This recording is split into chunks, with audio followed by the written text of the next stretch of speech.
Greetings, fellow investigators, and welcome to our video podcast, Into the Darkness, where my friends and I are playing the Bedlam Hall role-playing game. I'm your host, Thom Raley.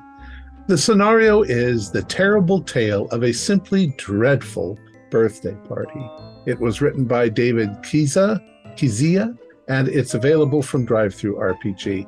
It's running on the Bedlam Hall system, which is based on Powered by the Apocalypse.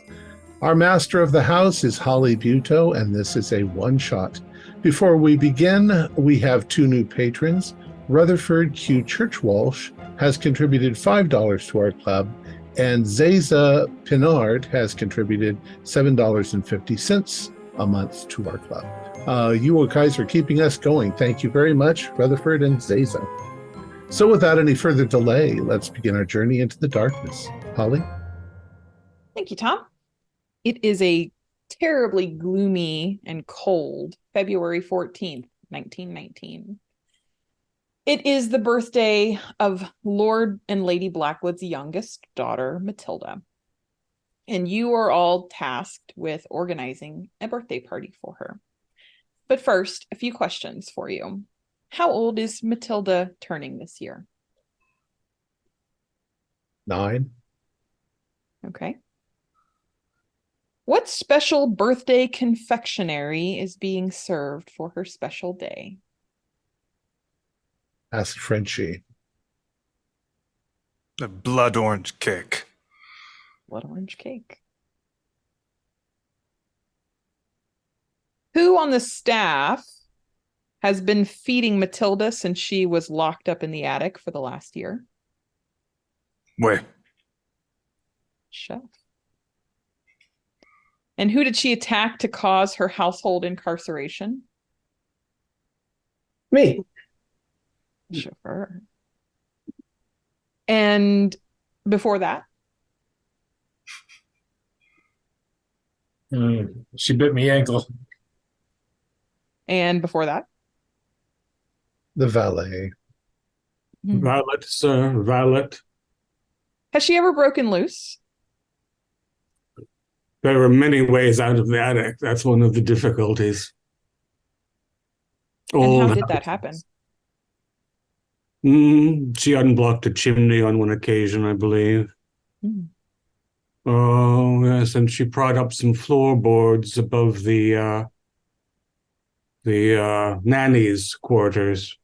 That, I believe, ended poorly. Who on the staff does she hate the most? Everyone hates Beauregard. religion. Oh. I barely interact with the girl, but she did bite Beauregard. Okay. And Beauregard, what happened between the two of you? Oh, I was just tending to my lists, and she clamped on like a dog. Took 3 good shakes before she let go. Surely you did something to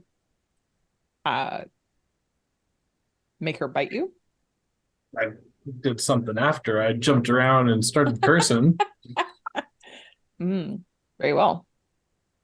So on this terribly gloomy day, I would like for each of you to tell me what your morning looks like. What are you doing? What are your duties? We'll start with Cudgeon. It's gudgeon now. Gudgeon, apologies. Cudgeon is something you use to beat somebody over the head with. Something that I wish that I had occasionally. My morning starts the same way every day. I make sure everything is in order. There's a birthday party to be here today. I had to make sure that all of the decorations were going to be placed in the proper positions, that Monsieur Charpentier was cooking his blood orange cake. I checked with Beauregard to see that all of the rooms would be cleaned thoroughly, and the restrooms especially downstairs, so that if there were guests, which I seriously doubt, that they would have a clean place to do their business. Other than that, I've just continued to watch over everything.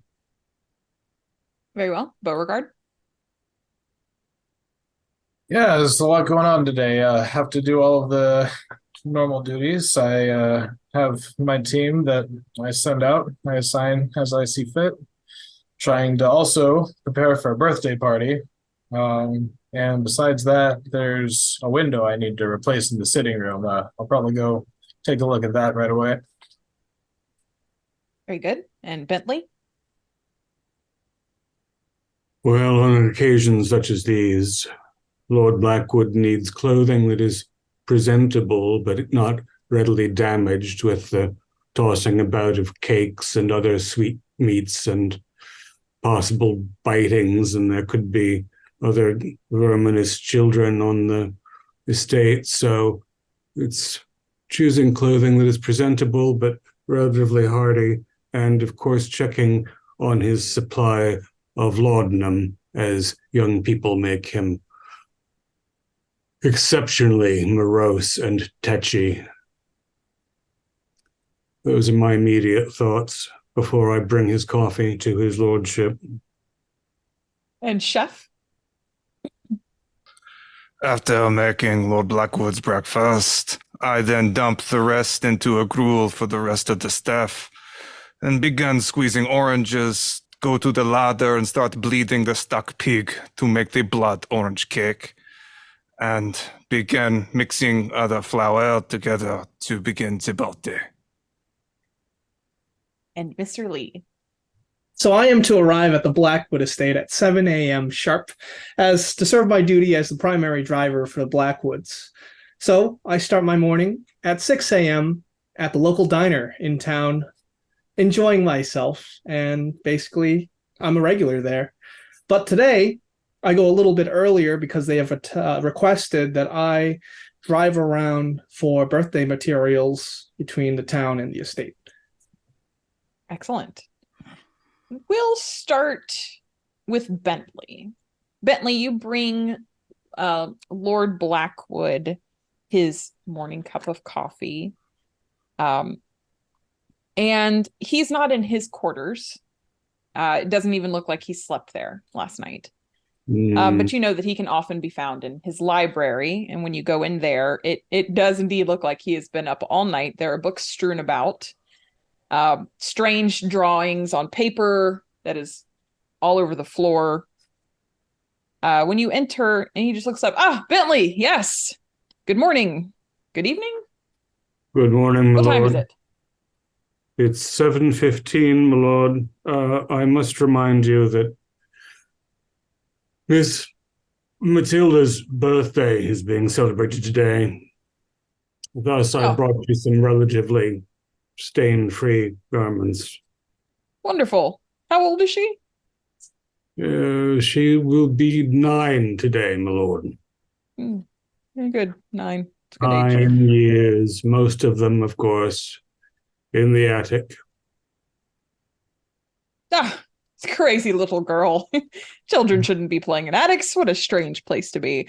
Bentley, do you happen to know ancient Sumerian? Ancient Sumerian, my lord.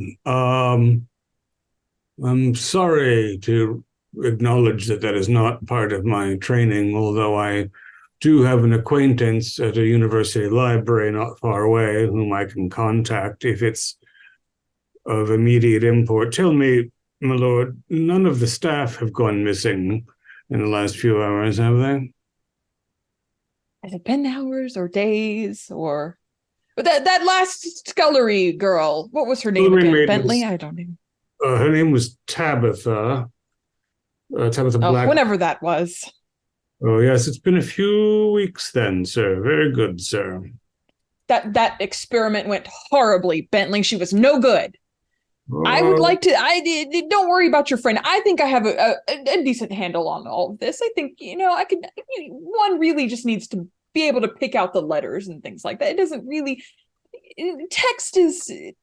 It's overrated. I found this new ritual of sorts the last time I was on safari, and I think I would like to try it. I'm not sure if it calls for a cow or a man. The symbology here is a little puzzling. Let's start with a cow then, Bentley. How about that? Just a full-grown, fresh cow. Have one ordered from the village for me. Certainly, sir. I'll speak to the gardener about getting a farmer to bring you a fresh. Is it a female cow you need or a bullock? Ah, I feel like it won't matter. Whatever the farmer has. Perhaps a veal calf would be easier to move about. I feel certain that it must be a full-grown cow, Bentley, but I also feel confident that it does not matter what the gender of this cow is. Male or female adult milk cow. Very good, sir. Given that there may be other children on the premises today, in addition to young Matilda, I have set aside some of your relaxation pills. They're in the upper left pocket of the vest. If you'd like to... There will be other children. Bentley, she has such a terrible disposition. I don't think she has any friends. Well, I suppose it depends on what Lady Blackwood thinks is involved in a child's birthday celebration. Yes. Have Cudgeon or Beauregard or such talked with her. She'll know what to do. Mr. Gudgeon, my lord. Yes, I shall do so. Would you like to change and shave and whatnot now? Or shall I come back for you after your coffee, sir, my lord? That would be excellent. That would be excellent. And the gazebo, I think that will be the perfect place for my ritual. That will be it. The gazebo. Do you think, my lord, that the ritual and the birthday celebration are appropriately joint activities, my lord? It's educational for the children, Bentley. Very good, my lord. And entertaining. I shall inform Children. Mr. Gibson that the gazebo will be in use. Children may do, Bentley. Let's start with the cow, though. Yes, we'll begin with cattle, certainly, my lord. I shall inform Mr. Gudgeon that the gazebo will be required. Do you know what hours your experiment will take place in? What does this symbol look like to you, Bentley? This feels relevant to time. Tell me. It looks like a terribly damaged corkscrew, one that would need to be discarded, I should say. Well, the Lady Blackwood tends to take her first glass of wine around 3. Let's start then. Very good, my lord. After your coffee, we'll be back for the further administrations. Perfect. My lord. Okay, let's go. Who is going to fetch Matilda this morning and bring her morning breakfast? That may have to be me. Very good, chef. So you make the long climb up to the awful attic. It's rickety and crickety and dusty, and goodness, when was the last time Beauregard sent anyone up here? You give a little knock, as is customary, and the little voice of Matilda. Yes, who is it?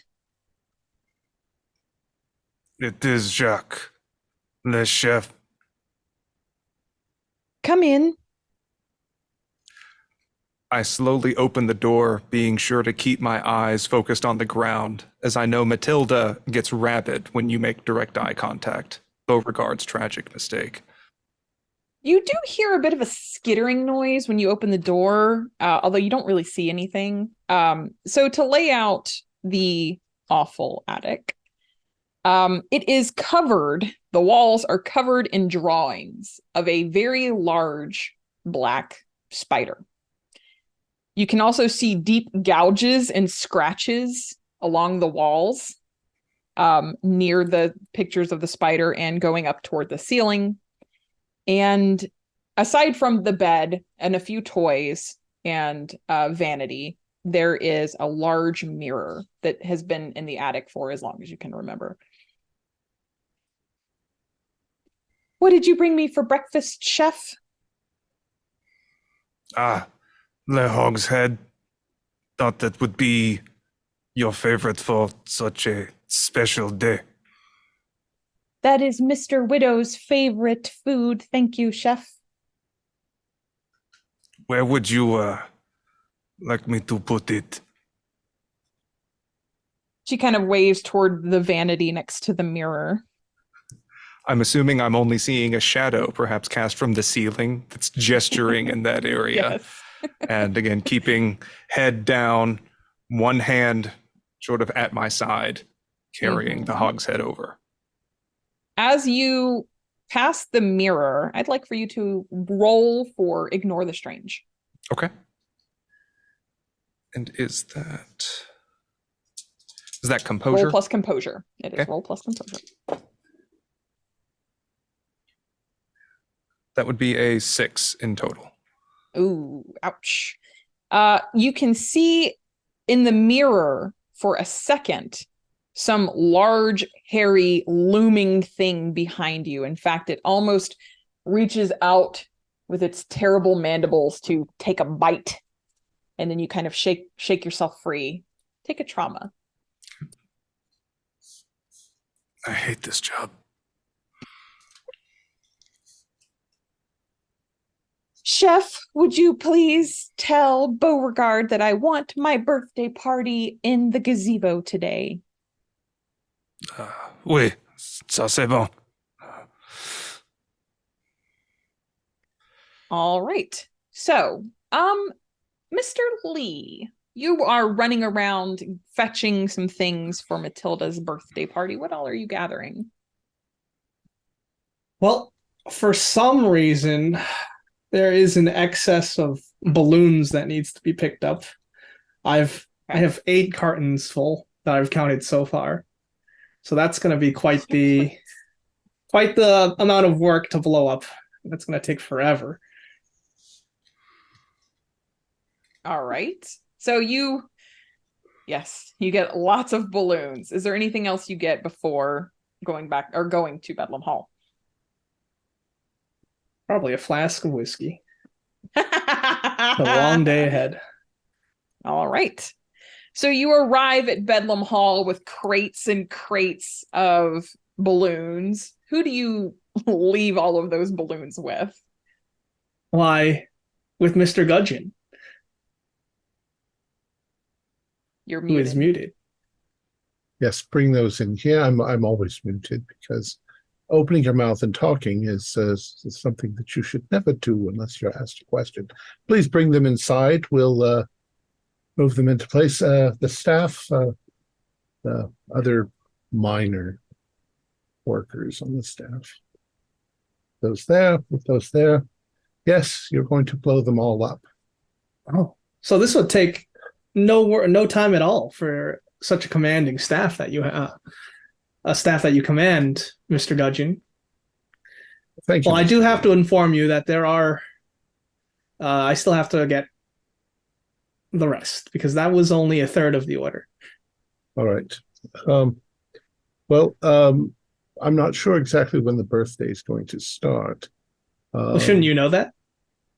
Well, I'm actually looking at the GM and saying that. Well, we are going to say you all kind of converge in this shared staff space for a moment. There's so many balloons. The Blackwoods have not really given you clear direction on when Matilda's birthday party is to take place. Well, say 3:00 in the gazebo. Any objections? Any That sounds right, conflicts? Mr. Gudgeon. Bentley Mr. and Beauregard, Gudgeon. you are with them. All of you are together at this point. Mr. Gudgeon, his lordship is attempting a ritual involving cattle in the gazebo at 3 p.m. Whether that's Oh. a suitable shared activity with Miss Matilda's party is Let's no opinion about. well, let's see. Perhaps we can hold it in another part of the house. Excuse me, dining Mr. room. Gudgeon. Yes, sir. What's the probability of building an entirely another gazebo before 3 p.m.? Do you have the resources to do such a thing? I believe the Blackwoods do. No, I believe they have money. You need carpenters and planning departments, and Well, I surely don't that would think be able that's. to solve the issue of the shared space. It's not possible to do in 7 hours. No. Okay. I But we believe, could do a garden party somewhere in a garden. Oh, yes, it's too cold. It's February, isn't it? It's raining and it's How cold. about the conservatory? We could use the conservatory. Paler than usual and seeming shaken, Jacques shakes his head. No, no. La petite fille. Yeah. And you notice that he seems to be actively searching for the French word. Come on La up with it, man. Belvedere.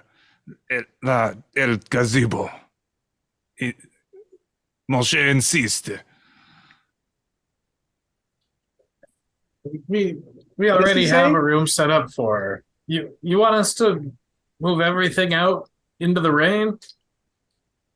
Boy, Are you saying that she wants the gazebo as well? boy.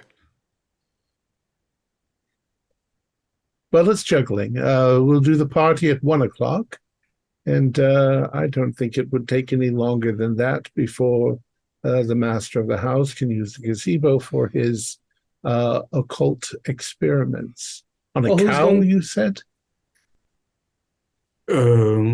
that's at least a component that he's requested, yes.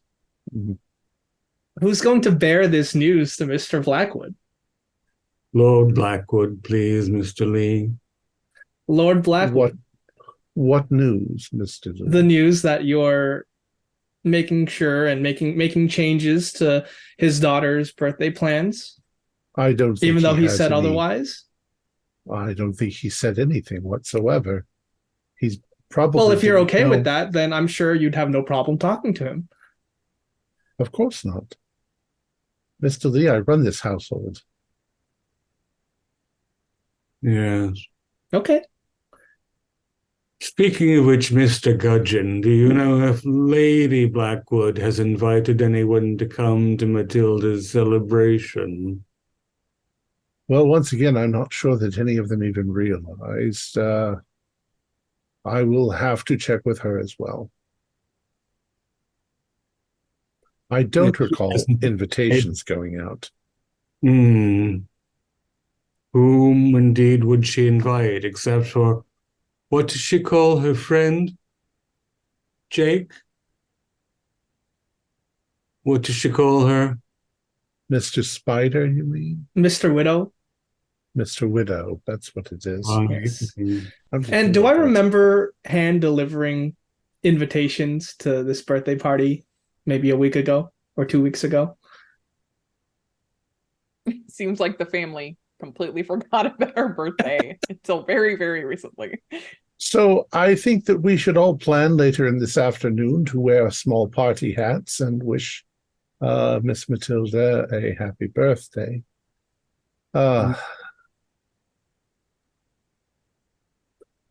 Excuse me. I'll go talk to Mr. Blackwood.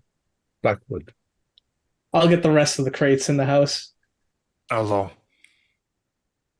I Beauregard, wonder if we should arrange for some sort of gift for the child.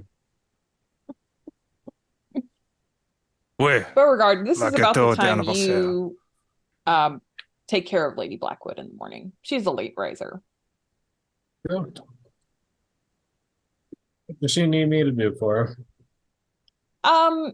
Bring her something to eat first thing in the morning. Just tend to her, make sure that she's up and dressed, and All right. Yeah, great. I'll go to the kitchens and get a nice platter. And Chef, Yeah, what make does sure. Lady Blackwood usually take first thing in the morning? She would typically take absinthe with a sugar cube and then with a stale beignet, which I call a scone. Very well. So, Beauregard, you bring Lady Blackwood up for her food. She is kind of morosely laying about in bed. Beauregard, oh, thank God you're here. Yes, good morning, milady. Your breakfast. Who made it? The cooks. Do you think the cook may be in on it, Beauregard? In on what, milady? I think someone they're out to get me, Beauregard. You heard about the late Lady Blackwood's passing a decade ago, of course. I think someone's out to get me now too, Beauregard. I know that it happened. Have you seen anyone in the family talking to anyone in the staff in an unusual manner? No, I can't say that I have, milady. What are you talking? Your mother? You're saying something peculiar happened? No, of course not. Lord Blackwood's first wife, Beulah. Beulah. She looks at you when you said, of course I haven't heard anything. She narrows her eyes now at you. Oh, give me that breakfast then, Beauregard, you're useless. And this better not be that crap, whatever that crap that chef has been serving me now for the last couple of days. This drink is horrendous. I don't know what's gotten into that man, but he doesn't know how to serve a proper wine, and you'd think the French would, Beauregard. It's ridiculous. Should I take it back to him? No. This will be fine. What is going on today, Beauregard? Is there anything that needs my attention? No, there's this window that's been bothering me. I just can't figure out what broke it, but it's the kid's birthday. So Bagatha? She's in London. No, the littler one. Matilda. My goodness, yes. How old is she now? Oh, I don't know, what a munchkin must be 8. Feels like just yesterday. Well, my goodness, the poor girl. She just, the terrible temperament on her. I know she doesn't have any little friends to come. Have Mr. Lee go and fetch my sister and Matilda's little cousin. That should be a good showing. And maybe have Gudgeon call the village and invite some of the children. Right away, milady. Thank you you seek them very out. much. And Beauregard. Yes, milady. I've got my eye on you. Yes, ma'am. Get out of there. Okay, Gudgeon, you're going to relay to Lord Blackwood the unfortunate. Yes. You find him in half-dressed in his library, bustling about. Bentley is kind of chasing after him, trying to get him to put on a tie or a bow tie. What is it, Gudgeon? Yes. Good morning, Mr. Blackwood. Good morning. Yes. What is it? We are organizing the birthday for young Miss Matilda. She has requested the gazebo. Am I to understand you are going to attempt an experiment this afternoon? Would you mind if we moved it to the conservatory? You'd have more room. I did, Bentley, for God's sake, just give me a moment, please. It's her birthday. She's been in that godforsaken attic all year. Give her what she wants. We'll make it work. Make it work, Gudgeon. We can both share the space, surely. Yes, sir. It's not a large gazebo. No, it's not a large gazebo, especially for a cow. Well then, sir, perhaps we shall use different times. The party will be at 1, your experiment at 3. That's fine. Perfectly fine. You're sure there's enough room for a large bovine in the gazebo? The conservatory would be quite adequate. No. It's look at this. Look at this, Gudgeon. This symbol here. I think it's a gazebo. It's the gazebo, Gudgeon. Make it work. Is that your ancient Sumerian text? Do you read Sumerian, Gudgeon? I don't, but I'm familiar with it because of the years I've spent with you. You do have a lexicon in the downstairs library. My God, the lexicon! And he just throws his papers and he's run down the stairs. You could have waited until he got his trousers on, Mr. Gudgeon. Well, everything is proper for the Lord. And whatever he wants or does, it's his own business. Do you suppose really raise some sort of canopy or something from the house to the gazebo so that everyone isn't drenched with sodden rain for the party? That's a brilliant idea, Mr. Bentley. We'll have Mr. Lee bring some tenting. Very clever, Mr. Gudgeon. I suppose I'll take the trousers downstairs now and see if I can slow him down long enough. Right. Okay. Gudgeon, there you are. The lady asked that you find some children for the birthday party. Yes, sir. All right. Did you tell her it will be at 1:00? Oh, I'll tell her when I see her later. I'll tell her. I need to see her anyway. Where Mr. Lee's off to? Probably to get more party stuff. Right. We need to get some tenting and some presents. Party favors, if you will. All right, go about your business. And I'll go in to see her. Okay, Lady Blackwood. Yeah. Good All morning, right, we'll Miss. come back to that. We'll come back to that. Just a second. All right, Beauregard, you're going to Lee to talk with him? Yeah. You find him hauling crates of balloons. Oh. There must have been some kind of miscalculation on the order. Oh. There must have been. Is there more? Yes, I have to make a couple more trips. All right. I'll come with you. The lady had a special request of you.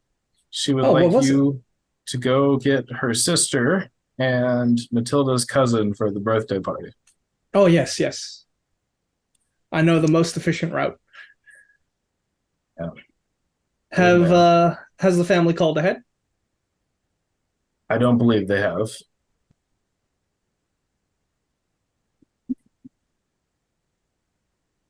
All right. Okay. So, Mr. Lee, are you headed off to get the Lycurgus family? Yes, I am. Excellent. Chef, what would we find you doing right now? While the rest of the staff went upstairs to busy themselves with the lords and ladies, I went back to my domain in the kitchen, checked the pig is about half dry, then went into the Blackwood wine cellar and catacombs to find a way to steady my nerves and have some peace and quiet. So you go down into the deep, dark wine cellar. The wine cellar, it connects to the catacombs. It's easier for storage. Of course.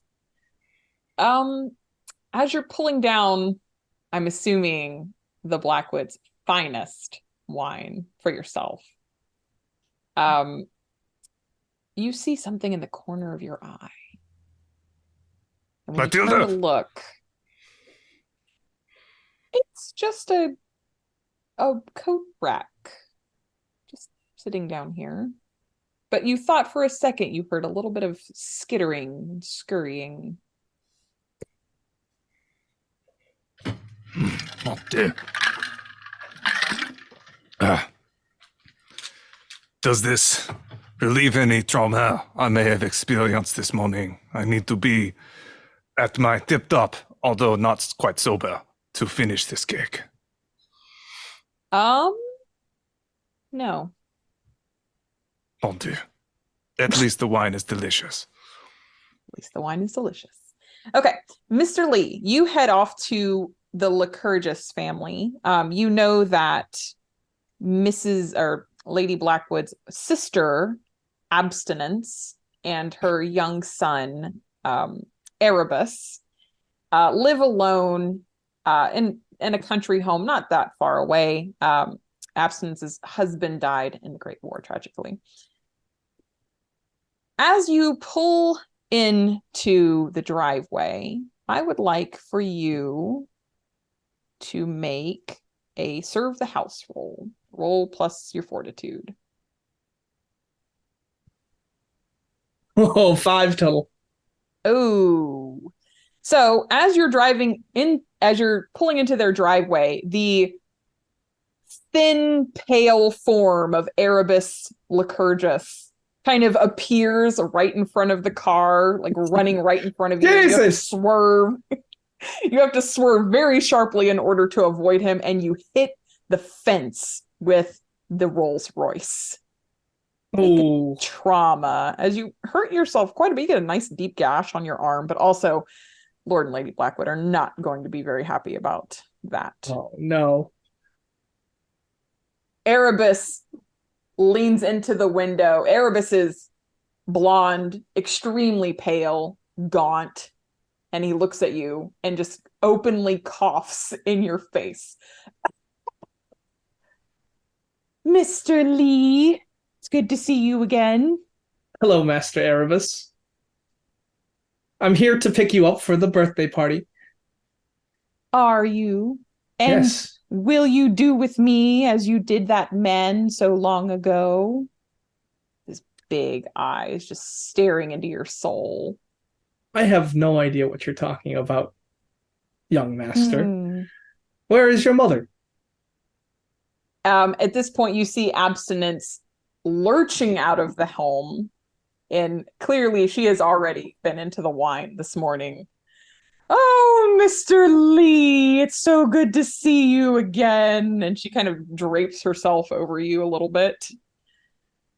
Yes, I've heard we are celebrating dear Matilda's 15th birthday. Good for her. Yes, we are. Please, let's make go. yourself comfortable. Come. Excellent. And her and Erebus get into the back seat of the car.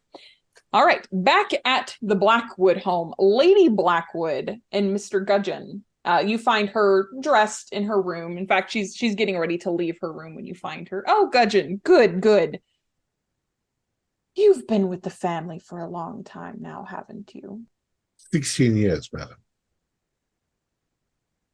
You know what happened to the late Lady Blackwood, don't you? Someone Yes, was I in do. on it. Who? Who was it? Someone has been talking to someone, haven't they? Have you seen anyone talking to the staff in an odd and unusual manner? Well, Lady Blackwood, there was no evidence whatsoever that there was any kind of foul play. Did you tell me how she died? I can't remember if you guys said it. Allegedly, the late Lady Blackwood died in a tragic badminton accident. Yes, it happened rather surprisingly on the badminton court. She was in this tremendous volley with Muriel Puce, and she went back to hit the badminton. She stepped on the ball, lost her balance, and unfortunately cracked her head. The doctors tried to save her, but she couldn't be saved. Why? Do you have suspicions? I think someone is planning something. Gudgeon, you must tell me if you see anyone suspicious. If anyone acts suspiciously, I must know about it. Of course, madam. Do you have any ideas about who it might be? don't like the way the cook looks at me. I distrust the French, Gudgeon. I distrust them. He makes wonderful food, but I don't trust him. We all distrust the cook. However, despite my own general dislike of the man, he is a Frenchman and he is a cook. He would rather die than adulterate anything that he creates in the kitchen for consumption.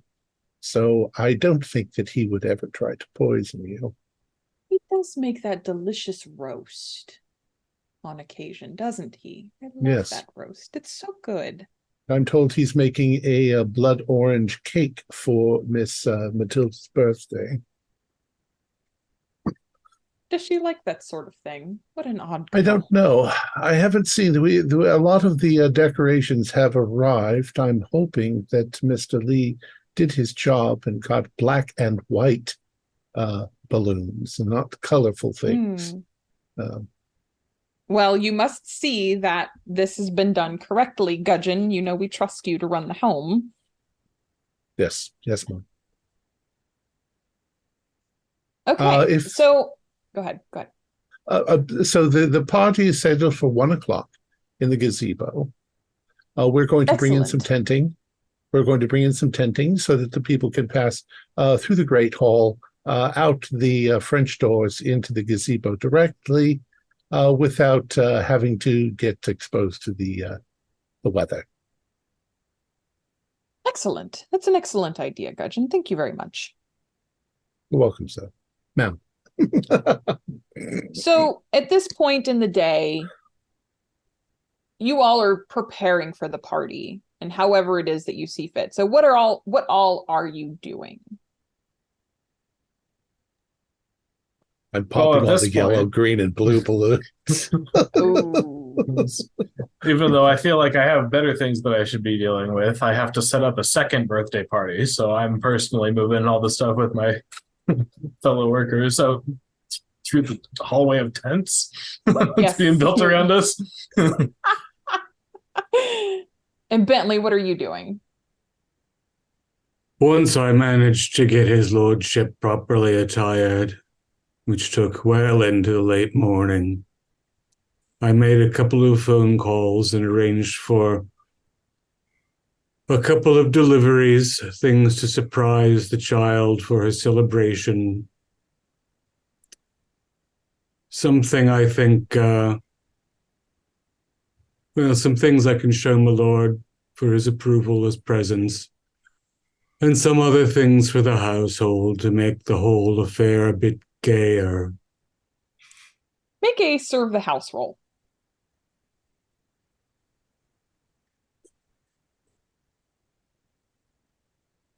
Fortitude.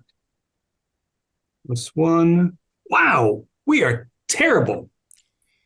My +1 also a 5. So you hope you've made good and adequate arrangements for the family and for the for Matilda's birthday. We'll see how that works out. Yeah. Mr. Lee, are you bringing abstinence and Erebus straight to the Blackwood home? Of course. And then I'm going to sneak away for a quick lunch in the village. All right. So we'll say you drop the two of them off. And what would you like to do in the village? Well, I'd love to go into town and go to that same diner that I haunt. And I'd love to chat with some locals. All right. What do you want to chat with them about? Well, first, I want to see what they think about the Blackwoods, because rumors are food for the soul. Mm-hmm. Okay, and so you go ahead. I don't like Mr. Gudgeon. Do the locals know any rumors about him? All right. So, and how do you ingratiate yourself to the locals in order to get them to talk to you? Alcohol. Of course. Alcohol. So I'm carousing. Yes, you're carousing. Alcohol greases the wheels. So you etiquette? That's what it is. Yeah. Make an etiquette roll or a persuasion. I'll let you choose. Let's. Oh yeah, when I'm not doing my job, I'm doing a great job. So I got an 11. All right. So we'll say you gain a suspicion about Cudgeon and you gain a suspicion about someone in the family. So an older gentleman speaks with you and he says, that Cudgeon, I've been here a long time. I remember when that Cudgeon arrived into town. Oh, tell me more. And I tell you, that Cudgeon, he wasn't a Cudgeon when he arrived. Wow. Went by the name of he's thinking on it. Brownlow, I think. Don't know why he came into town under a different name, but ain't right. I'll drink to that. And to the Blackwoods, mostly you learn to stay away from Lord Blackwood, and that the staff of Bedlam Hall, or Bethlehem Hall as it truly is, they go missing at pretty alarming rates. So you learn maybe giving Lord Blackwood a wide berth is wise. Yeah. Go ahead. My plan is to keep my head low and do my job. So don't stick out. The nail that sticks out gets hammered down. Chef, as you are working away at the blood orange cake, Abstinence and Erebus kind of pass through the kitchen. Abstinence teetering a little bit from side to side. Oh, hello there, Chef. She's a little bonjour. breathy when she talks to you. Seems normal to Tell me. me, could you pour me some of that fine wine I know my sister has in the cellar? Of course, mon cher. And I will grab the half-empty bottle of wine that I had already started and then finish it off and then place it with the label facing near her with a very heavily poured glass. You are so dear, Chef. She merci. rests the hand, not very proper, but just towing the edge there. She kind of rests her hand on your hand for a little too long. For someone named Abstinence, she's pretty handsy. Erebus stares at is like playing with your knives. And he's got like a knife and he's just got the point just kind of twisting a little bit in the palm of his hand, just a little bit. Mon Dieu! I want to rush and try and grab the knife from him. Yeah. Grab it from him. Make a let's see how well that that goes for you. Make a guide their direction roll, which is roll plus persuasion. Oh good, my -1 skill. Okay. It's -1, so that would be 8. Okay. So he considers your suggestion, and he stares at you, hands over the knife in your face. And very well, Chef, I can do this, but I want something in return. Boss mon cul, what? Uncle Blackwood has a book in his library that I want. I don't know what the name of it's in some funny language, lots of symbols. He gives you the vaguest description possible. C'est bon. Monsieur Beauregard will be sure to fetch that for you. You, Chef, I want you to get it for me. Must stay in the kitchen to make the birthday. I will be sure to send house staff to fetch this for you. I will do this for you. Fine. Bentley, as you are working to get the home in good order. You see Abstinence and Erebus arrive.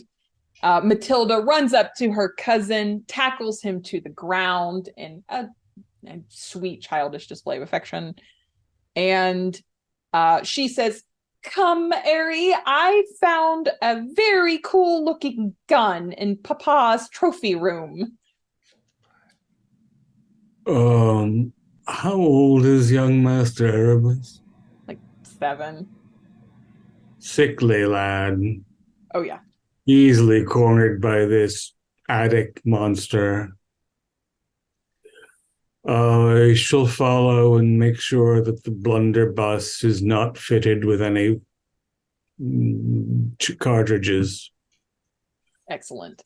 Not Beauregard, what are you doing? great taste, mind you. Very fun. Very well. Beauregard, what are you doing? I probably just finished setting up that gazebo. So, So the gazebo itself is rickety and old and has a habit of dripping water at odd times. There's an old local rumor that it weeps. There's a strange circle of stones kind of symmetrically circling it as well. How do you decorate this rickety, sad, falling down gazebo? oh man, I hate this place and I hate the little girl. So I'm probably just focused more on getting it here and then just kind of wherever. Like half blown up balloons, Oh, yeah. like half-heartedly blown up, just kind of hanging. Mm-hmm. I'll tell someone to touch it up after. That's all the effort I'm putting to. Very well. Very good. As you are setting up the gazebo, I'd like for you to make an ignore the strange roll. All right. I rolled a 2 and a 4. Oh, not great. Don't really know what that means. So, you can see for a moment in your or no, sorry. Let me roll that back. On the grounds, you can see the form of Erebus, the little boy. You've known him, you've seen him, standing on the roof at the edge of the roof. And he's leaning over, and you can see Matilda. "Just take one step forward, Airy. Just one. It'll be okay. You'll fall. I will catch you." And he's on like the 3rd floor of the home. "I don't know, Tilly. I don't know. What should I do? Just jump." Hey, get down from there, you stupid kid. What are you doing? And just I'll like grab someone and say, "Get ready to catch the boy." So you run forward to try to catch, like diffuse the situation, and the children are gone. They're not there. All right, I'll let go of the guy who was shaking and apologize. Yeah. Take a trauma. All right. So,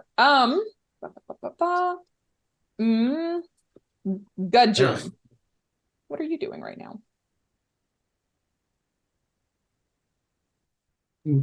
I'm coming down the stairs to survey the work being done, to get ready. And I'm appalled at the half-inflated flaccid balloons. I'm just grateful that they're all black.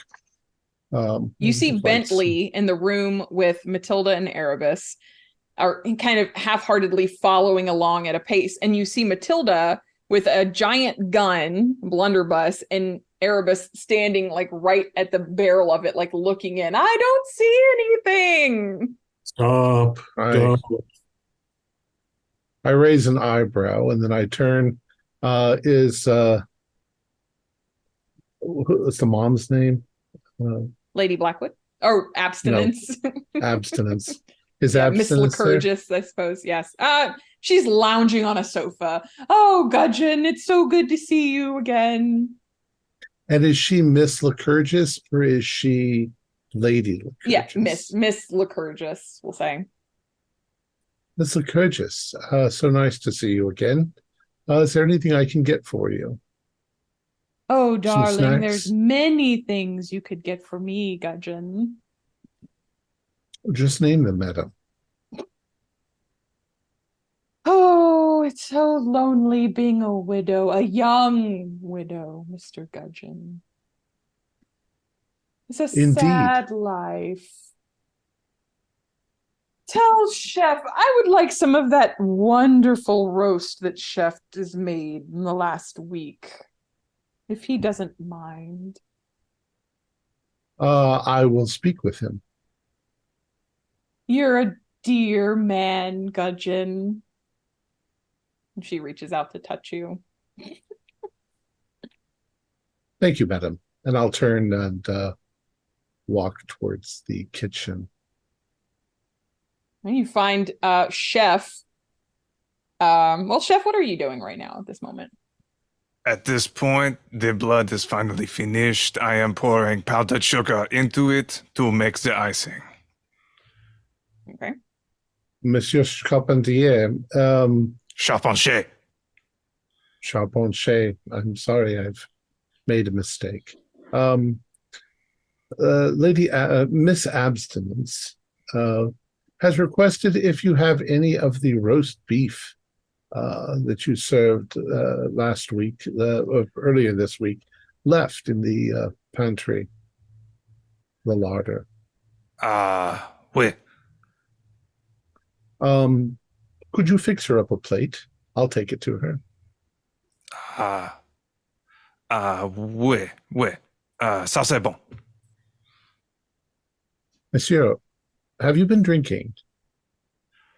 I didn't want to say anything, but Miss Abstinence is quite handsy and close. It clings to my shirt. Yes. Indeed. Well, step to it. Oui. And I will go into the larder with... So I will say this, if you don't mind me interjecting, Lex. Sure. Direct the staff, Gudgeon. Make a direct the staff roll. We'll see how well Chef follows your direction. That's etiquette. Roll plus etiquette. Etiquette, 12, 13 points. Ah, very well. So, Chef, you must follow his directive or lose a prestige. Well, we are out of beef, but fortunately, we still have the package that the valet left for me, Mr. Blackwood, instructed to serve to the family. This will do well enough. It tastes more like pork than anything, but it should be fine. Do you need to prepare that, or? Well, I shall start at once. Very good. And then I shall come back in, 10 minutes? For a roast? My God. I will notify you when it is done. Very good. Where on earth is Mr. Lee? Big devil. Mr. Lee, are you headed back to the house? Yes, I'm going to collect the tents and the white balloons this time, and I'm going to drive back to the Lord's estate. As you arrive, unfortunately, Bentley's not well relayed instructions mean that a lot of the village children have arrived here on the grounds almost 2 hours early. You see lots of familiar faces of young kids from the local village. There's one little boy that catches your eye. He looks a bit like a scamp. Can I stop them all? Can I be like, wait? Oh yeah. I heard that if you find someone named Bogart, they will hand you free candy. Whoa! So yeah, you just gotta tug on them real hard. They're like a piñata. And one of the kids you see, he looks a little bit like a ragamuffin, and he's got big eyes looking around this estate. He's a little shabby, but you can see, you know, that look. That look says cha-ching. And he's like, yeah, I'll go with them too. And you see him definitely take a turn further into the home, not with the other kids. What are you doing? Me? Yes. I'm delivering balloons. And I'm gonna direct some staff to pick up some other boxes. But while that's happening, once I drop off my box, I'm gonna do some sneaking around into the housekeeper's room. Okay. So I want to find some dirt. You head to Beauregard's room. Very Yes. well. Beauregard, speaking of you, and everyone in the house sees a stream of young children running through the home, pell-mell, screaming, touching things with their sticky hands. And Beauregard, actually, Bentley, they run into you first. Who are you, Beauregard? Are you Beauregard? Are you Beauregard? Children, do I look like a Beauregard to you? What does a Beauregard look like? Oh, a bit unkempt, mostly. The party doesn't begin for some time. We were told we could come to the house now. You may come to the grounds now. I suspect that the best thing you could do to occupy yourselves until the party would be to go and play in those mud puddles. All right. So they run screaming. They run screaming outside. Of course, they run straight into you, Beauregard. Are you Beauregard? Are you Beauregard? Are you Beauregard? Get out of here. Go play on the rickety gazebo. The kids are supposed to be over there. I made a mess out of everything. Pulling on you and tugging on your clothes and I'm not kicking them, but like dramatically trying to walk through and just getting help and yelling at them to get outside. Gudgeon, you also see this mass of humanity of young children running through the home, tugging on Beauregard. Your eye catches a little boy who kind of branches away from the rest of the kids. He looks like he might be up to no good. All right. I'll follow after him. All right. And do I know who he is? No, you don't know who this little boy is. We'll transition really quickly to Mr. Lee. Mr. Lee, you are going through Beauregard's rooms. Yes. Let's see what dirt I can dig up. Make a confirm suspicions roll. So roll plus persuasion. Very well. Nothing personal. I just need some insurance. 14. Oh my God. Holy shit. Yeah, you find in Beauregard's rooms this letter from it's a very unsavory letter from someone who is threatening him. There's mentions of piracy, that they're trying to they're trying to find Beauregard. He seems like he might have a bounty on his head, actually. Ooh, I'm gonna pocket the letter. And actually, you got like a really good success, didn't you? You also find a love letter, and this love letter, the paper it's written on, the handwriting of the person who wrote it, this is a person with a large amount of wealth. So this love letter is to Mr. Beauregard? To Mr. Beauregard. It's not signed, but whoever wrote to him has a lot of money. Okay. Does Abstinence have a large amount of money? No, she's not a lady. She is just Lady Blackwood's sister. Very well. I'm going to take both. All right. Very well. So we will transition quickly over to Mr. Gudgeon, who finds the little boy looking like he just got caught with his hand in the cookie jar. He doesn't have anything. He just kind of looks a little shifty. I just present myself to him and raise an eyebrow. When I say it, I can't do it. I'm just looking around. Yeah, he's dressed pretty shabbily, just not a very well-kempt little boy. The children are out in the garden. Please join them there. Make a guide their direction roll. That is plus persuasion. Persuasion.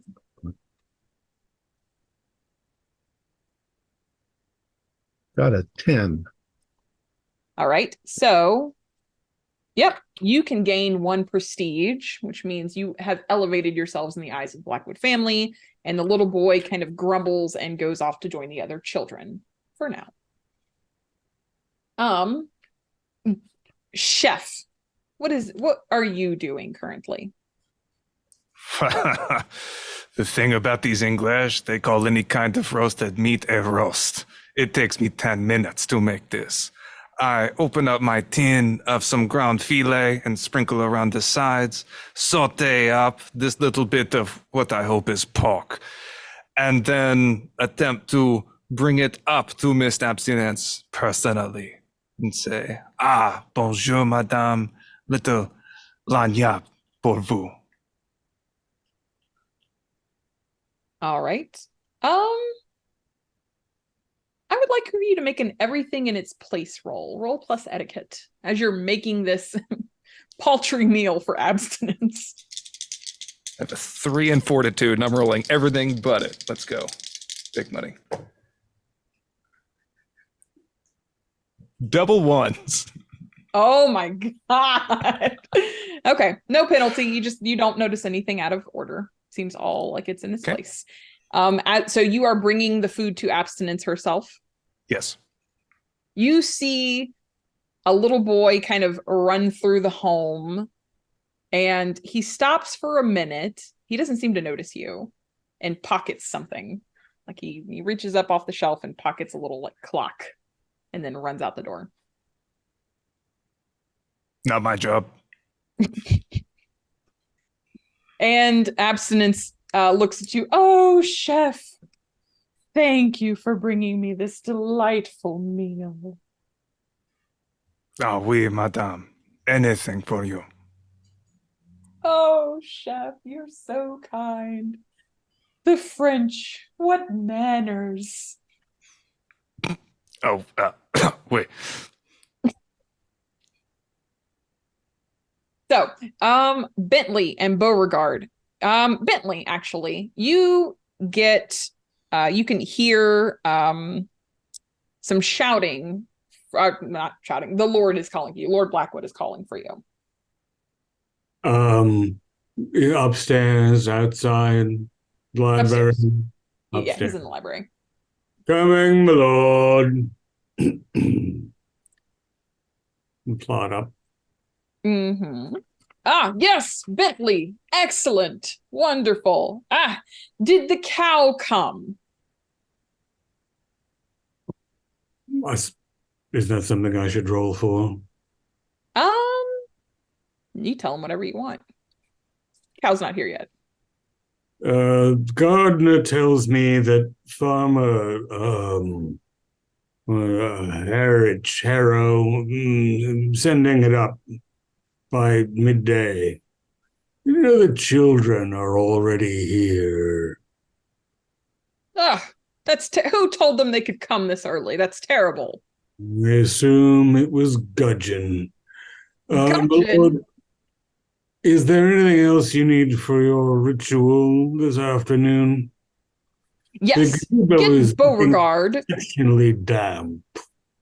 Get Beauregard and prepare the gazebo. And he pulls out like a diagram of kind of a ritualistic circle of sorts. I need it to look like this or this. This. Yes, this. Yes, my lord. Which of these are the standing stones? Do you know? There, I think. There and there. And I think this is in blood, Bentley. Do what you must. Is that I think the children would be of good use in this ritual, Bentley. No. Too many questions. No, not the children. We got a new stable boy recently, didn't we? We have replaced some staff of late, yes. Maybe. Gudgeon let these children in so early. You say, my God, maybe him. And figure it out, Bentley. Yes, my lord. Get Beauregard to help you. Yes, my lord. He needs to start pulling his weight round here, too. Rather, my lord. Do you know Ms. Abstinence and her lad, Master Erebus, are on the premises as well? Oh, God. Well, if she can keep her hands to herself, it'll be a great day indeed. That would be something more miraculous than most of your efforts have managed so far, my lord. I mention Aramis, though, of course, because he is a sickly child. And so... Sickly from birth, but that boy just doesn't quit, does he, Bentley? No, there's something about him. My lord, that reminds me that ammunition for the blunderbuss. Do you know where that could be found? I think it's loaded, isn't it? It appeared to be jammed when young Miss Matilda was carrying it about. Well then it's fine. It's jammed, Bentley. Nothing will happen. A little bit of rust usually solves these matters, I suppose, my lord. My lord, your socks don't match. I'll fetch you another pair, and then I'll go and speak with Beauregard. Dear God, that's horrible. The ritual calls for matching socks, Bentley. I expected so, my lord. Gudgeon. You can hear the voices of Matilda and Erebus in the drawing room. You can hear Matilda, just a little bit to the right, Airy, and don't move. Just stand still and you'll be just fine. I'll step into the library.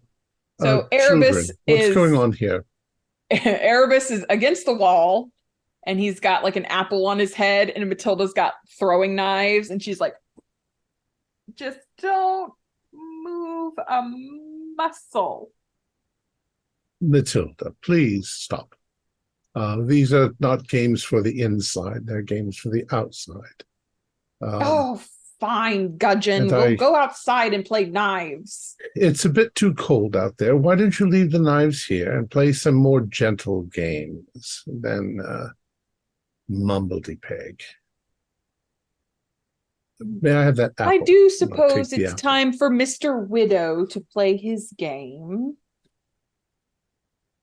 Well, you have quite a few Mr. guests. Widow, Gudgeon? Of course, madam. All 8 of his legs. Do you think he would like playing with the other children, Gudgeon? Well, I'm sure he would, but I'm not sure that the children would like to play with him. Children tend to be afraid of spiders. Oh, I don't want to play with the children, Gudgeon. Who invited them anyway? Well, they came because it's your birthday, miss. Fine, Gudgeon. Fine. Mr. Widow isn't happy, though. Perhaps later we'll have a tea party with Mr. Widow. Very well.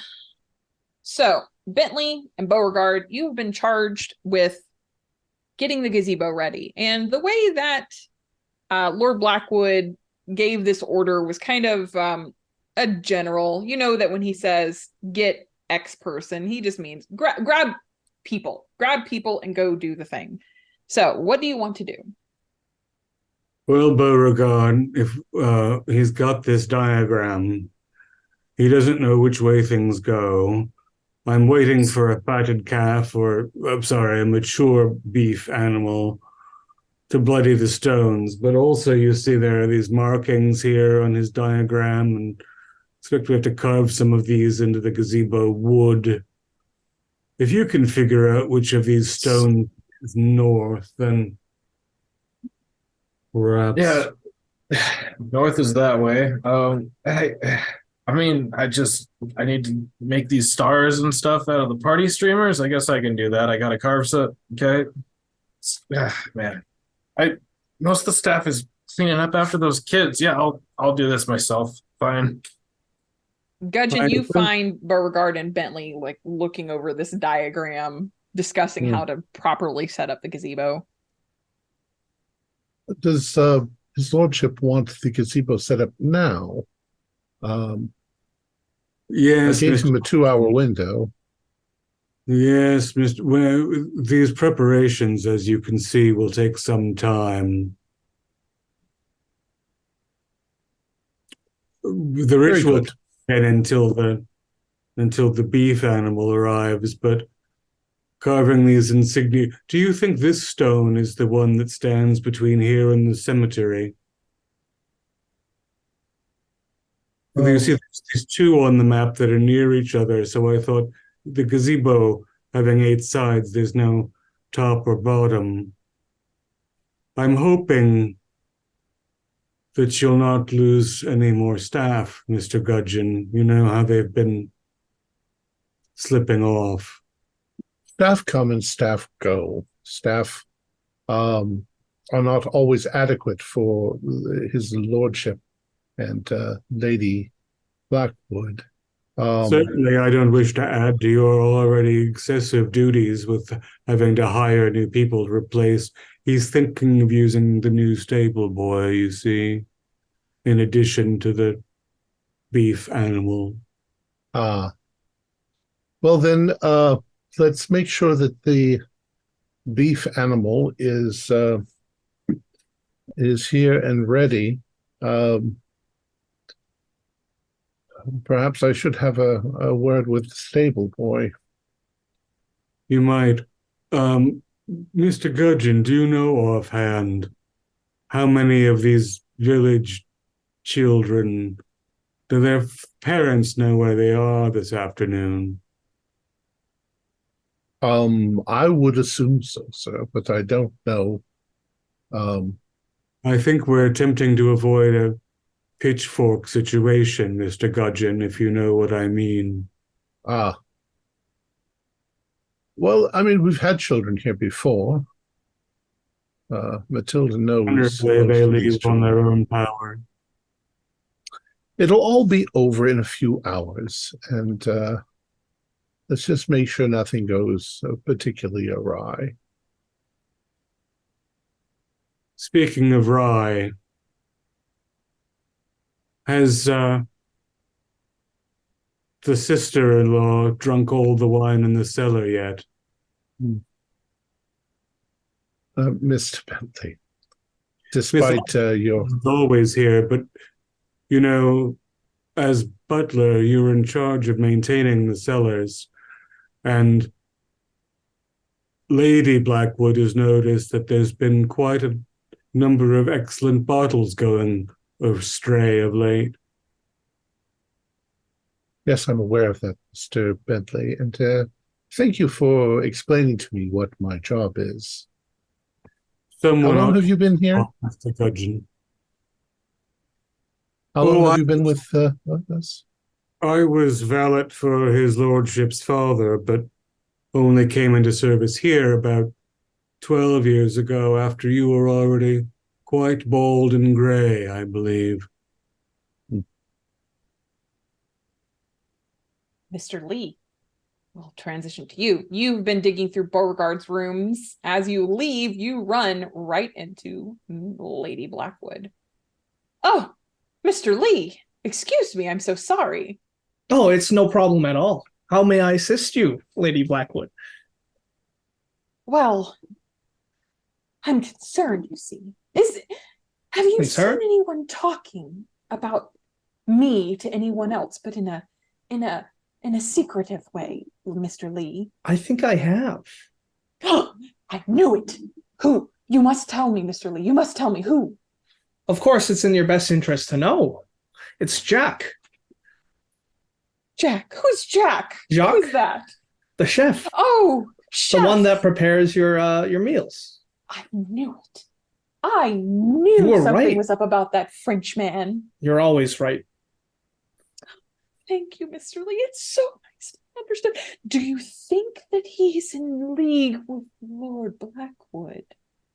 I feel like something's being planned. It's too early to say. Maybe I can do some research for you, if that's what you'd like. Absolutely. You must. do this for me, Mr. Lee. Yes. Okay. But no one else must know. Strictest confidence, you understand. You have my word. And I will put my hand out for a handshake. And she shakes it. I like you, Mr. Lee, no matter what Gudgeon says. Only the best for the Blackwoods. It's just so nice to have someone in my corner. Thank you. I will always be in your corner.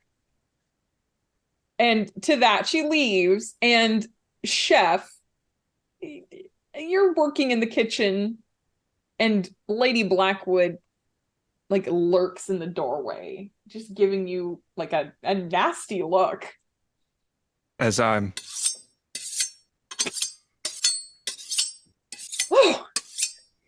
and she kind of flees quickly. I knew it. And you can hear like a soft "I knew it" as she runs out. You look, Jacques, Chef, you kind of turn to Lady Blackwood for a moment, and when you turn back to the food you were preparing, about half of it's just gone. Mon Dieu! I search around the kitchen for rats and children, both equally disgusting and can't be put into pies. You find a little boy from the village who is got pockets bulging. In fact, it's the same little boy you saw earlier, whose pockets are now bulging with material from the home. Like he kind of jangles and jingles a bit as he walks, and he's got like a mouthful of cake. You little bastard! And yeah, I want to come after him, just pick him up. All right, yeah, you grab him, you pick him up, you shake him, things are falling out of his Do you know pockets how now, long it took me to silverware. make that fucking cake? I have to start all over again. Yeah, Gudgeon, you hear the chef screaming at someone and cursing. Actually, Bentley, you hear that too. Going to come over to the kitchen doors. What is going on in here? And you see Chef with a little boy, and he's shaking him. It's the little boy you saw earlier, and just items are falling out of his pockets. You see a candlestick holder. You see silverware. You see a clock. You see all kinds of stuff just pouring out of his pockets as he's being shaken.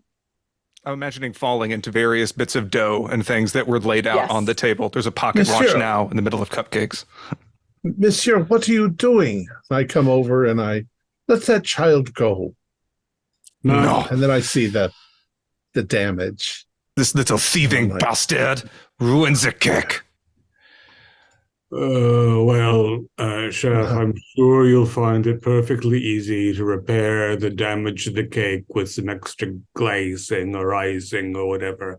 I shall have this child removed, however, and I'll take the child by his feet and give him another shake. And then I go and look for Mr. Lee to deliver him back to the village. You can't find Mr. Lee, actually. You don't know where he's gone. Mr. Gudgeon, the chauffeur's wandered off. I saw the Rolls Royce in the garage, so he's up to no good, no doubt, probably stealing some pearls or some other nonsense. I shall deposit the child outside the gates and let him wander back to the village himself. I will go find Mr. Lee. Jacques, I regret that your cake has been damaged. Is there any way for you to fix it? Dear. Maybe with some biscuits or scones or something. It will. This is my job. This is my life. It will be done. Mr. Carpenter, your mouth is quite rosy and your tongue nearly black. You haven't been nipping at the Lord's sherry on this important day of celebration, I trust. He was No, accosted by Miss Bentley, is that Can't think of her innuendo? name. It is innuendo. All right, roll. I am Roll. It says plus secret. Just give me a roll +1. it's 9. All right.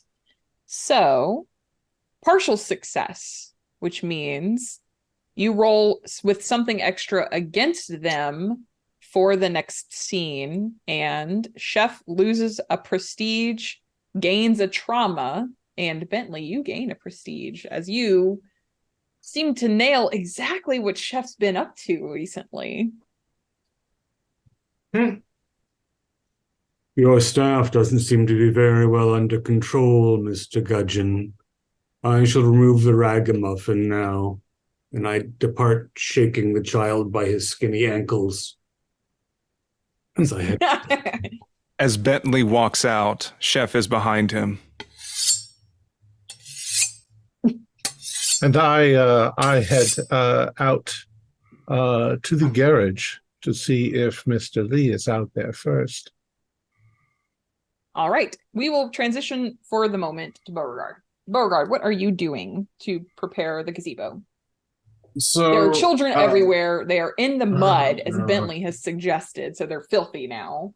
Yeah, well, they're stomping around this creaky, leaking gazebo. I'm on my hands and knees carving gashes out of it, trying to follow this diagram, and yeah, like throwing the streamers over the rafters to try and like draw the lines up there too. Perfect. As you are doing that, Matilda and Erebus join you. Beauregard, Mr. Widow would like for the gazebo to be decorated. I want a diagram in the ceiling of the gazebo, Beauregard. And she gives you like basically a pentagram. She's like, carve or paint, maybe. Father would probably not be happy with carve. Could you paint that into the gazebo for me, Beauregard? So my knife is stuck in the wood, and I'm like, yeah, I can carve a thing. What are you playing with the kids? Are you having fun? Happy birthday. I despise them, Beauregard. I want them gone. Yeah? Yes. Do you think you could do that for me, Beauregard? No, miss. I'm sorry. Oh. I don't believe that to be within my powers. Mr. Widow. Well, if we cannot do that, Mr. Widow is quite hungry, Beauregard. Do you think that we could find something suitable for him to eat? So, yeah, you should go talk to Jock in the kitchen. I think he likes something a bit more fresh, although I think Chef has been cooking up some very interesting things lately. I bet Mr. Widow would like that. Yeah, go bother him for a while. I have to climb up on the rafters now. Roll for serve the house, which is plus fortitude.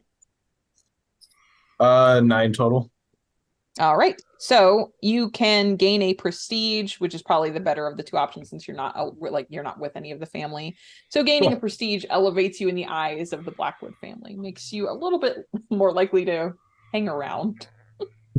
Nice. Okay, so as you're working on the gazebo, we'll say you put the finishing touches. Do you do as Matilda asks and put this pentagram into the ceiling or the roof? Yeah, I won't put too much effort into it. Just I'm assuming there's like a center beam or something up there, and I just do a little one around it. A little one. A man with a cow approaches you. He's got the cow on the rope. Yeah, somebody ordered a cow. Oh yes, great. Just tie it off down there. Ah, very good. Thank you, sir. I'll go tell Bentley his cow showed up. Ah, man. When you head back to the home, and there is also a messenger with a large package for Lord Blackwood, like a big flat like clothing box, you would guess. Yeah, right this way. I'll get it inside. Excellent. You go through the kitchen where Jacques is ominously sharpening knives for some reason. Jock. Lady Blackwood is lurking around the kitchen. You can hear her murmuring under her breath about the chef and that she doesn't trust him Milady. at all. Are you taking the box to Lord Blackwood himself? Oh no, I'll have hand it off to the staff. All right. So let's see. Gudgeon, you said you were going to take the boy, or you were going to go find Mr. Lee in the garage. Is that correct, or was that Bentley? I was going to go to the garage first. Okay. And Bentley, what were you going to do?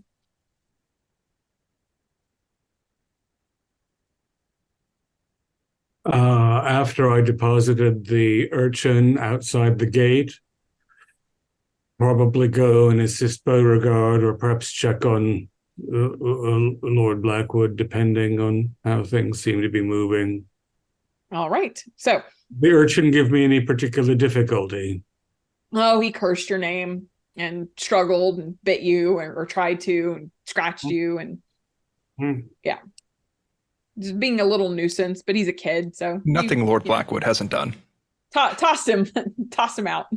Yes, I've probably been collecting bits of silver and things as I walk back to the house. Of course. Little wicker basket where I deposit the attempted E3s. Okay, so Beauregard, or no, let's go to Gudgeon. Gudgeon, you're looking for Mr. Lee. You go to the garage. Mr. Lee, are you in the garage? Sure. I thought he was upstairs sneaking around. That's done. Yeah, you kind of finished talking with Lady Black. After you talked with Lady Blackwood, did you we'll split the difference. You head to the garage and you see Bentley kind of moving quickly like he's going to the garage. Oh, Bentley or Gudgeon? I'm sorry. Lee. Gudgeon, you see Lee moving quickly like he's going to the garage, but he's coming from the house. Mr. Lee. Yes, Mr. Gudgeon.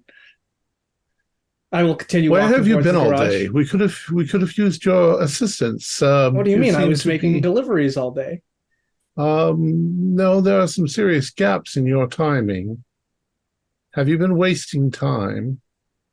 Why? Why? That is such a nasty threat. Threat. Yes. Miss, You're Mr. Lee, threatening you're my being- livelihood here. You're I'm doing my being best. paid. Are you? Yes. Why is the front of the Rolls Royce dented? Well, I'm sure we can keep it on the down low, Mr. Clown Bow, or should I say Brown Low? What are you talking about? I'm trying to innuendo. Innuendo, roll Yes. +1. Thank you. That is a 10. All right, so that is a full success, which means you get to choose 2 things. I think I'm going to roll with something extra, and I'm going to gain a prestige on myself. All right, very well. So, and now I'm going to proceed to direct the staff. Okay. Shouldn't you be attending to the party, Mr. Gudgeon? Why is it that everybody seems to think that they can tell me what my job is? I've worked here Are you for going to 15 lose years. a prestige? Well, you got to roll No, for it I'm- first. Oh, that's true. Direct the staff with bonus die. All right, that is 11. Ooh, so Follow my directive or lose 1 prestige. Really? Yes. The chauffeur. Yes, the chauffeur. I have dirt on you. Yeah, and I'm going to get you fired in 10 minutes. Okay. All right, I guess I lose a prestige. Oh, Does that put you at 0? Gudgeon refuses. Very well. Are you out of your mind, Mr. Lee? You've damaged the car. That I should wasn't me. fire you right now. Do you have any excuse for yourself? Everyone's gonna know. Going to know what? I'm not gonna say anything else. You do see the very nice Rolls Royce is a little bit banged up. gudgeon. So Nothing how that can I won't take out intimidate- of my wages. They're handmade. It's going to cost you a couple of $1,000. What if I want to intimidate him? What do I do? I mean, you can direct the staff, which is to tell him what to do. You are in charge here. You are the butler. All right. What So does it's going to roll 0 prestige do, though? It makes you in danger of being fired by the family. It doesn't have Hmm. immediate effects, but as the game progresses, it can have effects. All right. We are in the midst of a party and a ritual. I'd like you to stay out here and stay out of the way, and we'll handle this problem later. How political Mr. of you, Blackwood. Mr. Budgeon. Mr. Blackwood will have to know. That's right. Mr. Blackwood will have to know. 8. Okay, so that is a partial success, which means Lee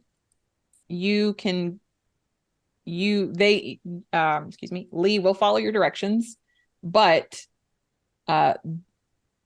you have a list of options, which is they either lose a prestige, you can't go below 0, you gain a prestige, or you gain a suspicion about one of their secrets. I'll gain a prestige. All right. So He gains let's a prestige. because you only had a partial success. So I'm back following the to orders here. Bentley and Beauregard. Bentley Beauregard approaches you. He's got a big package for Lord Blackwood. Oh, very good. I can't wait to see what's this. Have you seen the dairy cow yet? Yes, I just arrived. I have it tied off at the gazebo. That's a relief. It's a cow, not a bull, I hope. I don't know. I was busy. I can check. Never mind. As long as it's tied up properly and not too far from the gazebo. Did you see who brought this package? A messenger, I believe. No one I recognized. Hey, are you worried about the kids playing on that cow? What's the cow for? I don't expect the cow. I expect the cow will probably be prepared by Shaft before the week's out. She has very little likelihood of surviving the ritual, unless it's another one of his duds. You know. Yeah. Okay. Well, yeah. Are we starting the party? Everything's going right. I guess I should check with Jacques. Well, what time is it? I have no idea. I've been so busy today. The children came 2 hours early. They've already destroyed my will to live. Probably an hour until 1 when her party begins, and then 2 hours for the ritual. Mm-hmm. I hope this is just more wardrobe for his lordship and not something more grim. Yeah, it's got to be a jacket or something. It isn't that heavy. Yeah, Matilda actually stopped me and said that she didn't want anything to do with those kids. She hates them and doesn't want a party. It's very hard to socialize a child when she's locked in the attic for her own protection. Yeah. So, her cousin's still alive. The The little sickly boy. Yeah, I know the one. I could look into that too. If so, I think we're doing fairly well. I'll take this to his lordship and return to help you with the preparations. Yeah, very good. Do you know much about getting blood from a cow without killing it? That's kosher, right? Oh, without killing it. I don't. It's just that his lordship thinks some of these markings should be blooded. Perhaps Perhaps the stable boy. Yeah, we'd need a veterinarian or something. Yes, I think it would be hard to keep one of those on staff. As you were then, thank you, Beauregard. Yeah, good day. All right. So, Bentley, you take Lord Blackwood his package. I'm going to have a look inside the package before I bring it to him. It contains a long black ceremonial robe with lovely detailing along it of glyphs and a very large, nasty-looking dagger. It was the dagger I was concerned about. Very large and nasty looking, eh?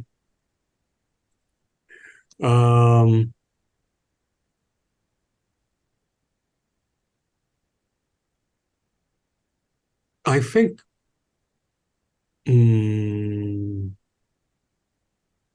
I was thinking about blunting the dagger, but Chef and I are not on good terms.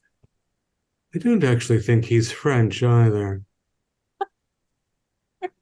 But I'll have to blunt it on my own. I'll take the robes up to him and see what I can do about managing his lordship.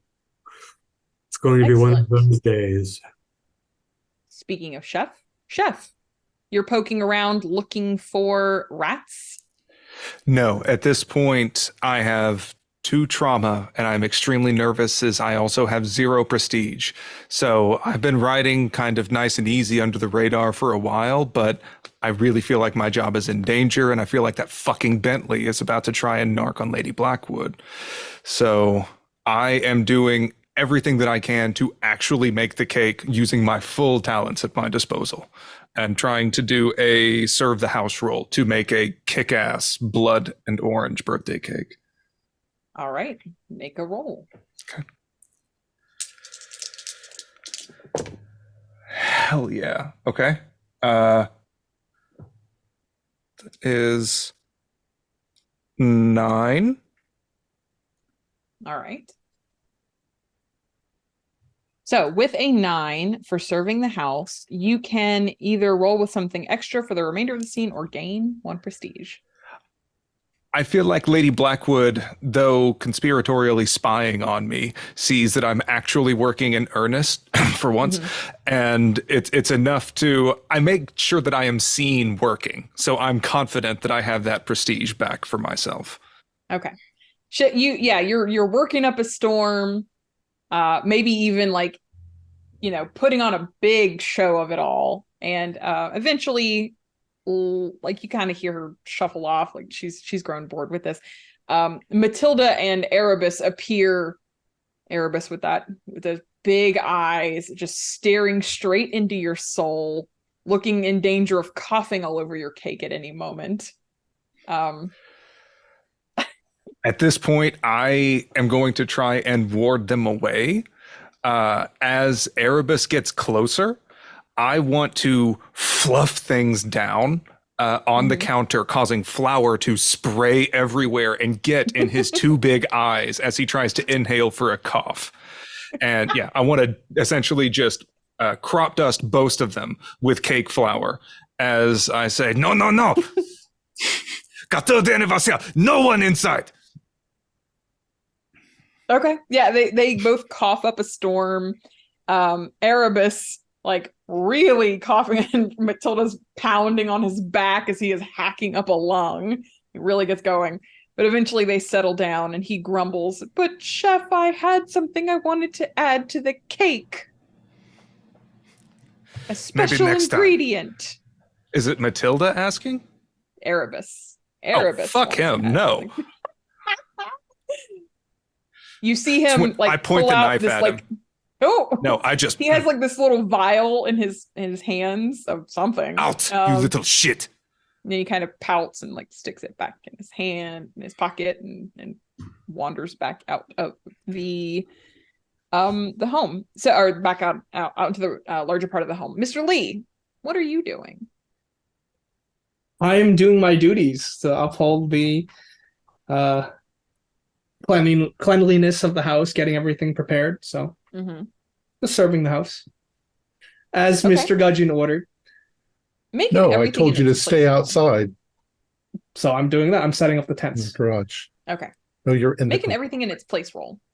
Okay. That is roll plus etiquette. I failed that one. Okay.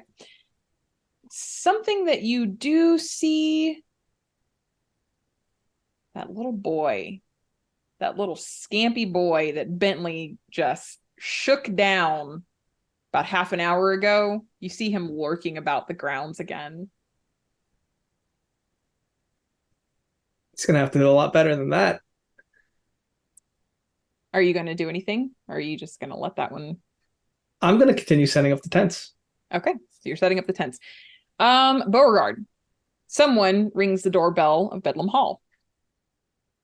The back door. The servants, I guess, knock. They probably knock.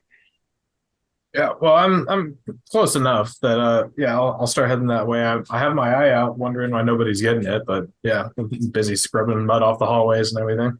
Oh yeah, there's mud everywhere. The children have traipsed through this home. They went outside. They jumped in a bunch of puddles. It's now pouring down rain. The heavens have opened.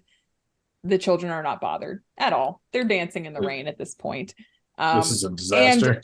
And you open the door and there is a literal circus outside. Says, yep, we got an order. There's some birthday going on at Blackwood. Got a call from the butler or something. For Christ's sake. Yeah, it's the gazebo around back. There's tents. Oh, man. Yeah. As you watch them start a procession, there are clowns. There's a tiger in a cage. There are dancing poodles. There are lots of performers. And there are a couple of people dressed as pirates. And they're making a big yo-ho of the whole thing, but one of them eyeballs you and kind of does this number right there. That guy at the door, I'm going to say, who called for the circus again, sir? Bentley, fellow by the name of Bentley. Called for a circus. Yes, thank you. And I'm going to go look for Bentley immediately. So, you find, where are you, Bentley? Well, I'm assisting his lordship with his exotic yes. robes. Well, we will bring you there. So, Lord Blackwood, you give him his robe. You do not give him the dagger, or you give him the dagger? I'm keeping the dagger back at first and hope he's forgotten about it. Fair. Bentley, perfect timing. I'm thinking the ritual. We misread the script, man. It's not a corkscrew. It's a lightning bolt. And my God, the weather is perfect for it. I think 1 o'clock should do, don't you? As you will, sir. The children from the village will be gathered in the gazebo at 1 p.m., I must remind you. Again, wasn't it your great-grandfather who was harried a great deal by the villagers bearing torches and pitchforks? Nonsense, Bentley. The children will be perfectly fine. Besides, they're no good for magic, Bentley. There's not enough blood. No. Which reminds me, your bovine the cow won't do. Sir. No, the cow won't do. No good. I need something better. Something more vital. It's a very spirited-looking cow, my lord.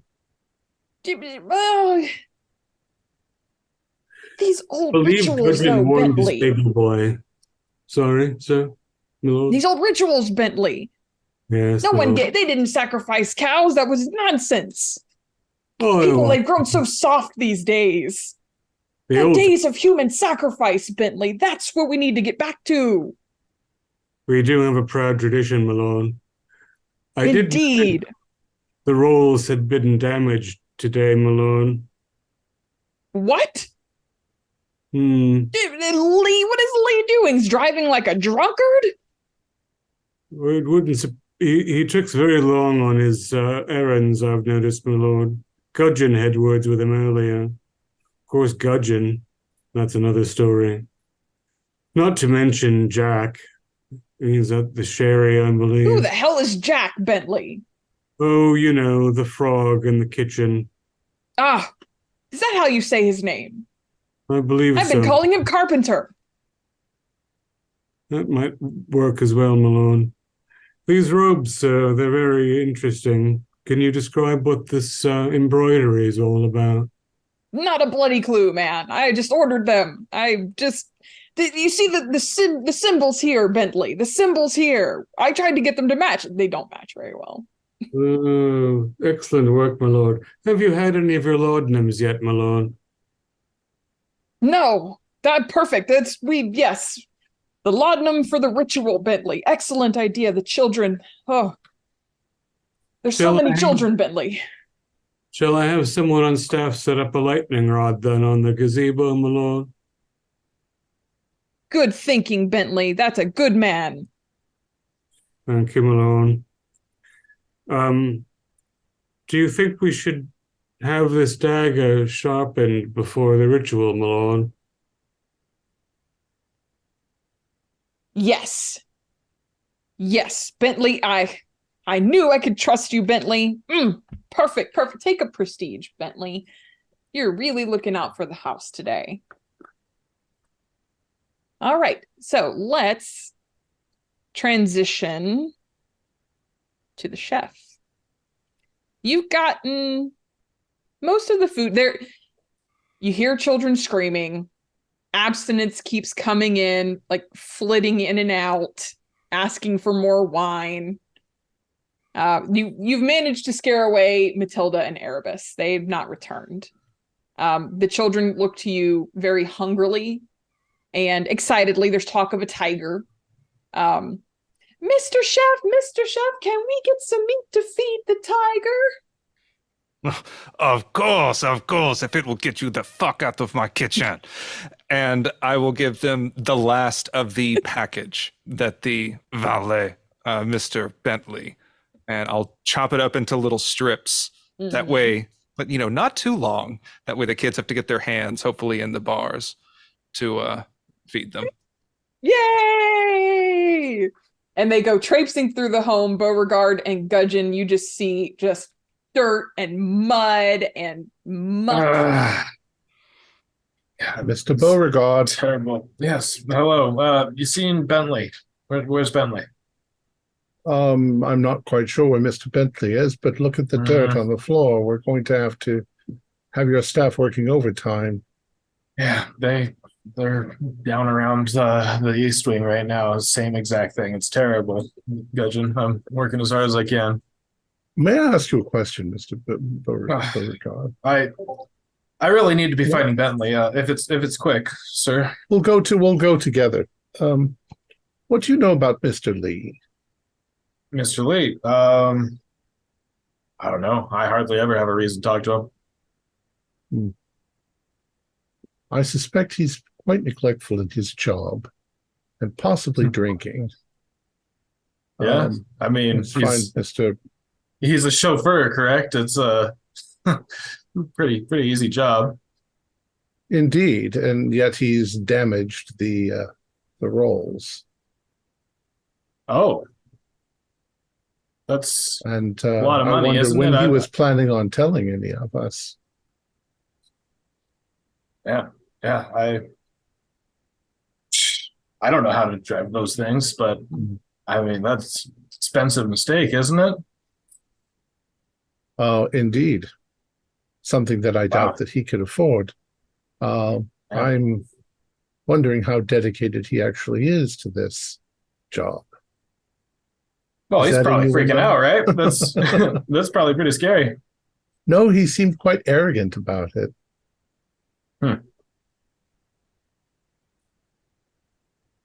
So I don't even, what does the innuendo thing do? What are you trying? So the innuendo is when you hint or reference a confirmed. So you're like, you're hinting. You're hinting. Yeah, you're hinting at something. You're trying to get like more information, basically. Yeah, I think it's the confirmed suspicion. Yes. Yeah. Well, I don't need a suspicion to know that you're out of line. I think that's up to the Lord. I think it's going to go straight to the Lord, but the Lord can't roll the dice. So do I roll the dice? I think What the Lord are checks you your rolling prestige. to confirm suspicion? What are you rolling Confirm to do, suspicion?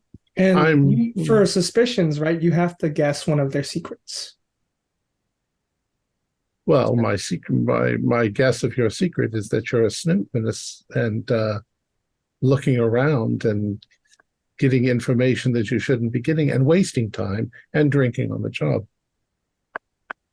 Okay. Roll for it. Valid? Roll plus persuasion. So you are guessing that Mr. Lee's secret is that he is snooping on other people? Yeah, that he's, yes, sort of untrustworthy. That's an 8, same as last time. Okay, so the secret is confirmed as true or false. Yes. So, Mr. Lee, is that true? that I'm snooping? Or is it one of my secrets? To confirm suspicion is to accuse someone of a specific secret. Yes. And it's your secret, or the gudgeon, it sounded like you were accusing Mr. Lee's secret of being untrustworthy. Does he need to accuse in person? Of drinking on the job? Does it need to be like a confrontation though? Because he's talking to me about it. Oh, that's true. That is true. You can say it to my face. Would you like to say it to his face, Gudgeon? I don't understand the complexity of the rules. I'm suggesting to Mr. Beauregard. Okay, so you're just talking. You're just kind of planting suspicions that you have about Lee. It's not necessarily something to confirm. Okay, that's fine. Yeah. Well, I appreciate the heads up, Mr. Gudgeon. It's like I said, I don't have that much reason to ever work with him, so I haven't really gotten the chance to know the man. After the party, I'll have some of my own staff help with the cleanup.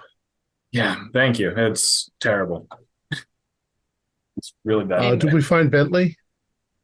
Yeah, we'll say you all kind of ran into each other.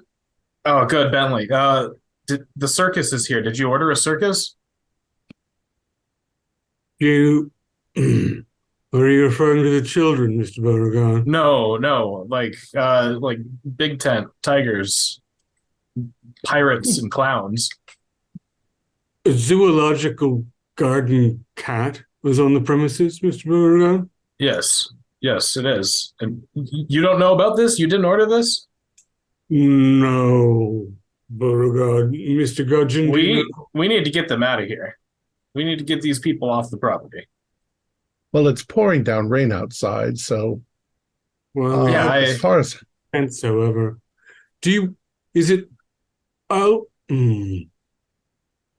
yes, Beauregard, why don't you, they're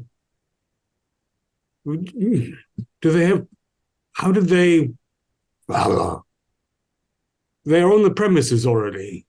They are. They're setting up near the gazebo. With tiger and...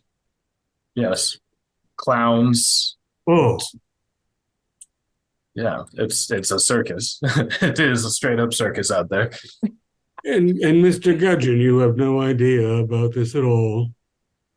Well, I thought that we would order a few entertainers, but this has been quite a disaster, if you ask me. Well, I'm not even sure if Miss Matilda is even interested. We don't know what their intentions are. If we can't figure out who hired these people, we need them off the property. It could have been Lady Blackwood or Mr. Blackwood, Lord Blackwood. But they said, you asked for me specifically, Beauregard. Yes, they said that you called them. They have my name. That's curious and troubling. May I suggest, Mr. Gudgeon, that you phone the constabulary while Beauregard and I confront these outsiders? Let's find out first whether one of the members of the family did in fact invite them. I'll go speak with Mr. Blackwood. Could I approach Beauregard? Actually, I was going to transition to you, Mr. Lee. If you don't mind, Of course. we'll say that as that conversation's going on, the people in the circus are setting up outside in the pouring rain, which is where you were anyway, setting up for the. So you see a tiger, clowns, poodles, a pony, pirates, who kind of don't fit the same vibe. Oh, my eyes light up when I see the pirates. Yes. Because that looks like opportunity. The children are very excited and fawning over the tiger, and Erebus is playing with the latch to its cage. So, Mr. Lee, you wanted to kind of play out some things with Beauregard. So what is it you want to do?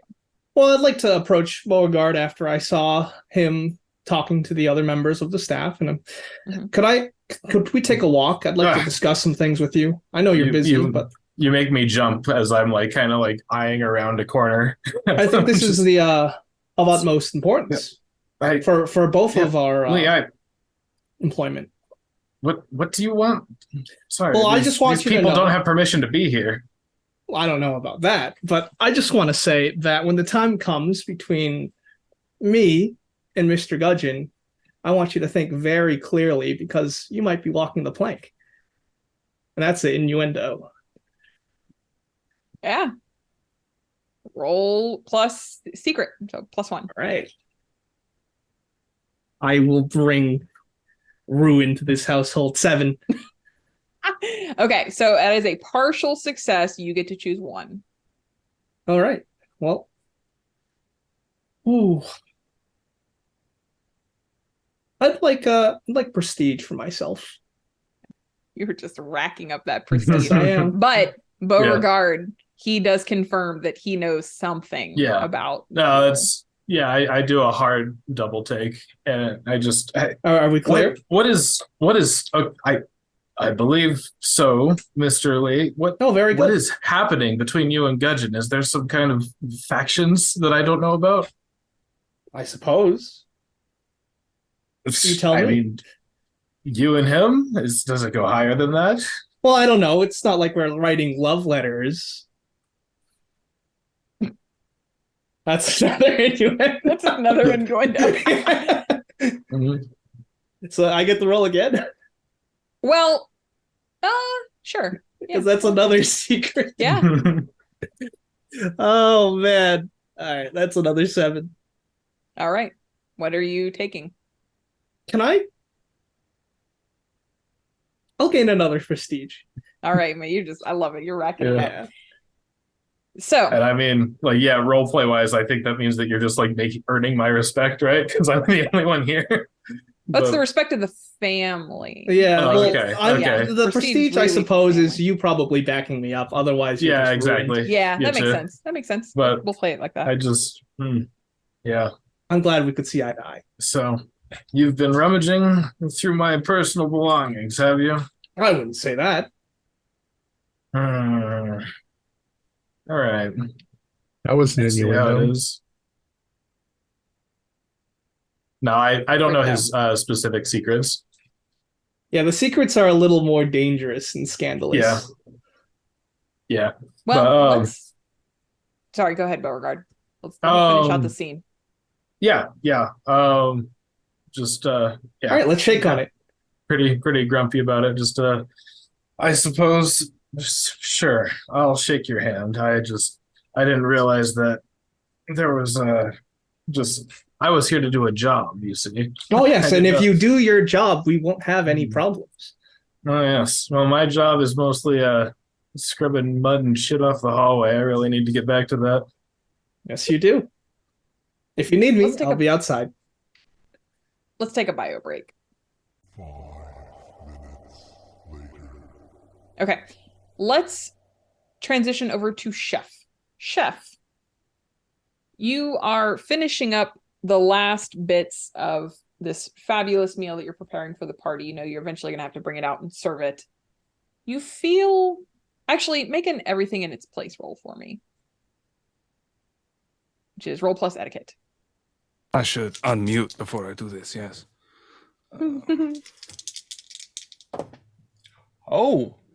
That's a 13, double sixes. Excellent. So you have a list of questions you can ask. You can ask 3. What am I asking for? Okay, sorry. I will put the questions. It's with the skill. So I will put them in the chat. Oh no, I don't know why that did. Okay, I'll just read them out to you. I don't know why it pasted so I have the terribly. sheet right here. Okay, got it. So is something out of place in this room? I want to make sure everything is ready for the birthday. Okay, is everything, or sorry, what was the... Is something out of place in this room?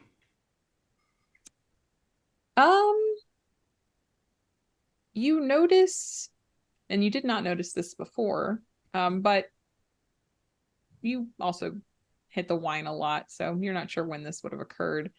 You see some gouges on the side of one of the cabinets. Deep gouges. The food looks perfectly fine. Mm-hmm. You have 2 more questions. Okay. Seeing the gouges, I just want to clock if there are any other exits in this room. There is the back door and an exit into the dining area and a way to get to the servants' quarters through here. And what about in the trap door into the cellar? Just in case I need to not be seen. Oh yeah, it's definitely an exit. Okay. And then the third question. You said that abstinence is still here, right? She flits in and out, lingers, talks to you. She's progressively getting more and more drunk. Well, there's a reason she's getting progressively more and more drunk. If I may, I would like my third question to be as I ply her with more wine and put some of my own empty bottles next to her chair as she's sitting there. Mon cher, oh, never an empty glass, miss. Now, can you tell me anything about Mr. Bentley? Has he been with the family for long? Seems suspicious to me. Well, can that work as a third question? Oh yeah, sure. Okay. I will allow it.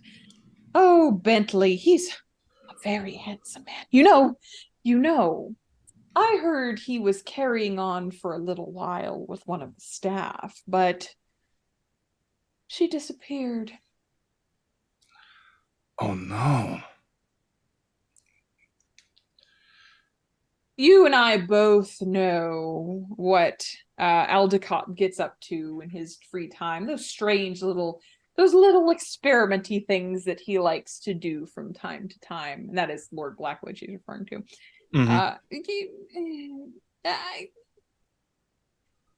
Daffodil, which is Lady Blackwood, Daffodil seems to think that something happened to her. That maid, I think it was a maid that Bentley had some dalliance with for some time.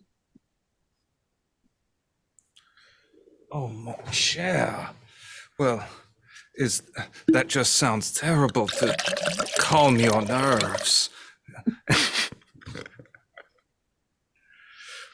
Oh yeah, she's and yeah, so just trying really to get her to yep. Carry on this. But so this is just in listening. This is that maid that disappeared recently that was just kind of a noticeable absence around the house.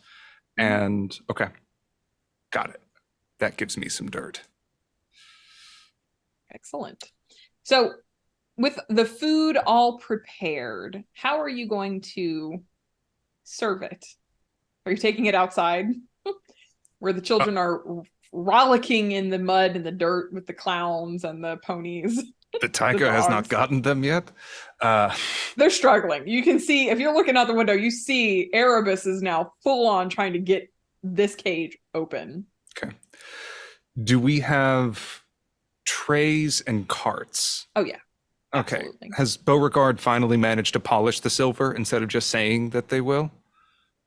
Yes. Well, I'll let Beauregard answer that question. Beauregard, has the silver been polished? Yeah, I sent a guy. Okay.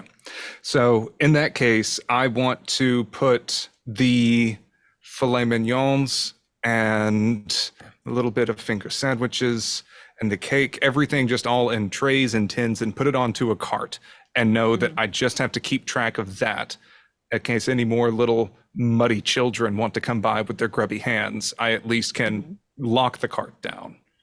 Okay. And will wheel it out when the time is nearby. Okay. Lord Blackwood is now, and anyone who's inside of the house sees him, he's got this long cloak on, and he's bustling around the home, ordering people about and talking about his ritual. He's got all these scrolls out, which makes the staff very nervous. I did not know it people was are kind of Sunday. fleeing in his wake as he moves about, mumbles to himself about finding an appropriate offering for this ritual, which really makes, like, the maids are nowhere to be seen at this point. They have scurried off to corners unknown. Lady Blackwood is lurking around in corners, and you can all hear her murmuring to herself with a glass of wine in her hand. They're in on it. They're all in on it. They're all in on it. And it's the chef, and there's one other. I know there's got to be one other person that's in on this. Matilda and Erebus. Erebus is they're outside with the other kids. They're trying to get that tiger cage open. What do you all want to do? It's coming to be around that time, 1 o'clock. Well, I feel as though I must confront this supposed circus, since I do not like my name being used out of turn. All right. So you go outside in the pouring rain to the circus that is doing We've its got best tents. to entertain the children. Yeah, the tents. There are tents. I've It's gotta doing leave its best to this entertain hotel. the children. And what do you want to do? Does there seem to be someone in charge of this motley group? Yeah, there seems to be a person kind of standing off to the side and directing as needed. Master of ceremonies sort, or Yes, we'll say that. someone in a beat up top hat, perhaps? Yes. Pardon me, sir. What's the name of your menagerie? Oh, this is Circle Brothers Circus. As you can see here, we provide all the entertainment you could possibly want for your kids. Perfectly sufficient. Have you been paid in advance, Mr. Your name, please? My name is AJ Ringley. How can I help you, sir? Have you been paid in advance, Mr. Ringley? Oh no, of course not. We make a promise to put on a good show, and we guarantee that you'll be glad to part with your money afterward. Well, I must explain. My name is Jarvis Bentley, and I've never heard Yes, Bentley. And I can assure you I have no intention of paying for you, that you were not invited except under false pretenses. And I've directed the butler of the household to bring the constabulary here to discharge you from the premises. If you leave before they arrive, you might be able to avoid arrest and other difficulties. He looks a little taken aback by that. Like, oh, let's see. I think there is a move for this. Go ahead and roll Does it serve the guide house? their direction. Did you have something else? I'm sorry. Or serve the house. I'll allow either one, actually. Whichever one works better for you. One's fortitude, one's persuasion. They're both ones, so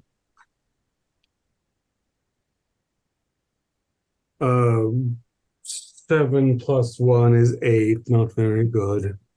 Okay. So they which one did you roll for? Because the partial I think success serve the doesn't house matter. makes more sense. Okay. So you can either roll with something extra for the remainder of the scene or gain a prestige. Oh, what is something extra? How does that work? Oh, sorry. That's when you roll 3 dice and you take the 2 best results. Oh, this is something Mr. Lee did earlier. That sneaky driver. Scene. I'd best do that because I need to drive them off before tigerish mayhem ensues. Okay, well, we'll cut away for a minute. You're having this conversation with them. Jacques, you're setting up the food. Lady Blackwood seems to be kind of hounding your steps a little bit. Mr. Lee, what are you doing right now? I think Lady Blackwood's trying to get samples, so I'm keeping her away from the cart. Very well. Mr. Lee, what are you doing? I suppose I'm helping out for the party, serving the house. Okay. You notice that little boy again. Bulging pockets, really making an effort to sneak around this time. Okay, come here, little rascal. Okay, so you're going to approach him? Yes. Okay. Well, what do you do? I just want him here for a good time. I just want your stuffy old baller kick me out. Right. And I'm going to start carrying him to the front door. Mm-hmm. And I'm going to shake him and empty his pockets on the way. Mm-hmm. What does he have? Jewelry. Oh, wow. He's upgraded at this point. Okay. Well, I'm going to return this to the house. And I'm going to get him out. Okay. Yep. All right. So you kick him out one last time. Yes. And are you just going to return the jewelry to where it belongs? Or are you doing something Hell else? no, it's mine. Very well. I'm going to hide it away. All right. Excellent. So no other rascals can get it, obviously. No other rascals can get it. Beauregard. You can see. Well, go ahead. Oh, sorry. Go ahead. You can see Bentley having a conversation with the ringmaster of this circus. Yeah. From a window. I am not going outside. Okay. Because you can see the pirates are looking. Like they're looking around. Like there's someone they're looking for. They're not even paying attention to Bentley, in fact. Yeah. You're gonna stay inside? No, I'm very my heart feels warm seeing Bentley confront him so sternly. I know the way he gets. And I would like to swing by my room real quick and make sure that everything's in its place. Okay. So you're going to swing by your room, make an everything in its place roll. I got 7. Okay. So for a 7, you can ask one question. Do you see the list of questions? Yeah. Who's been here last? Mr. Lee has been here last. Oh, you can smell the aftershave. Yeah, you can smell Mr. Lee's aftershave in here. Oh, I knew it. Son of a bitch. Yeah, well, now you know those threats are real. Yep. And you notice your letters are gone. So, outside on the grounds. Sorry. Let me answer one little question.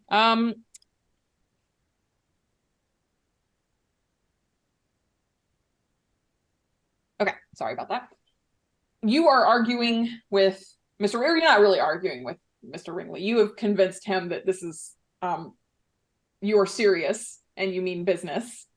And he starts packing up his group of people. You can see the pirates are now like lurking around the home, and they're looking in the windows.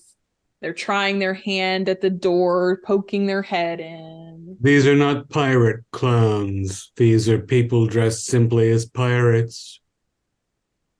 Are they dirty or peg-legged or pirated? They do not seem to be dressed in a way that would suggest a children's performer to you. Very well. They seem very out of place with the rest of this group. And they seem to be looking for someone. And are they attempting stealth in the falling rain?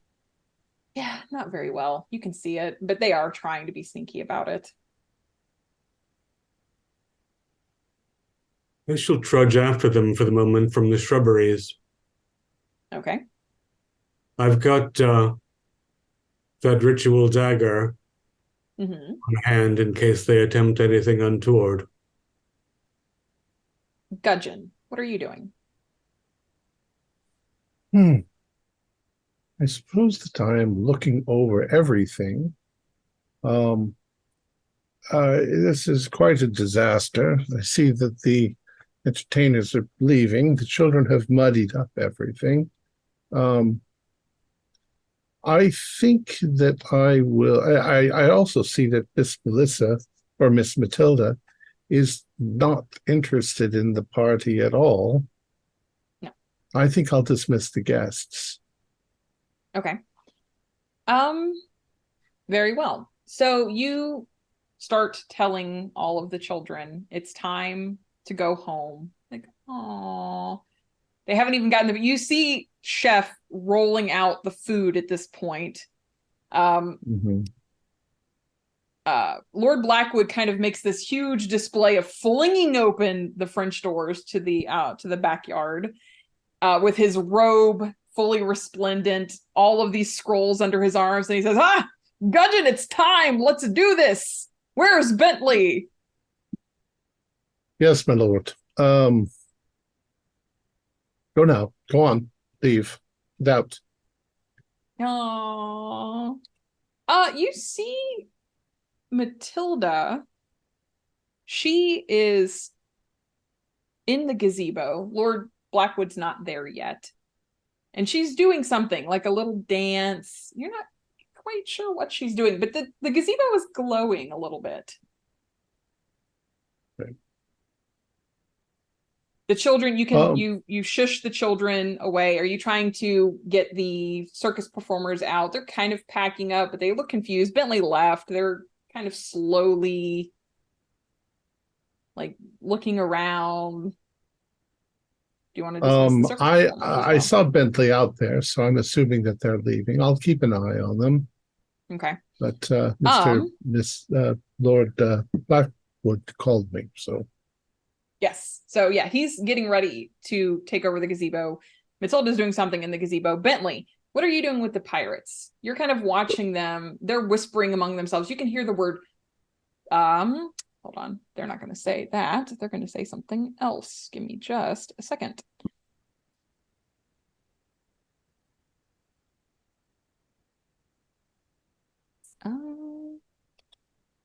Nope. Sorry. They will say that. You can hear them whispering Beauregard's name. Something about Beauregard. Where is that man? That's quite enough, you scoundrels and vagabonds. I've dismissed the rest of your party. I'm armed and the constable has been phoned.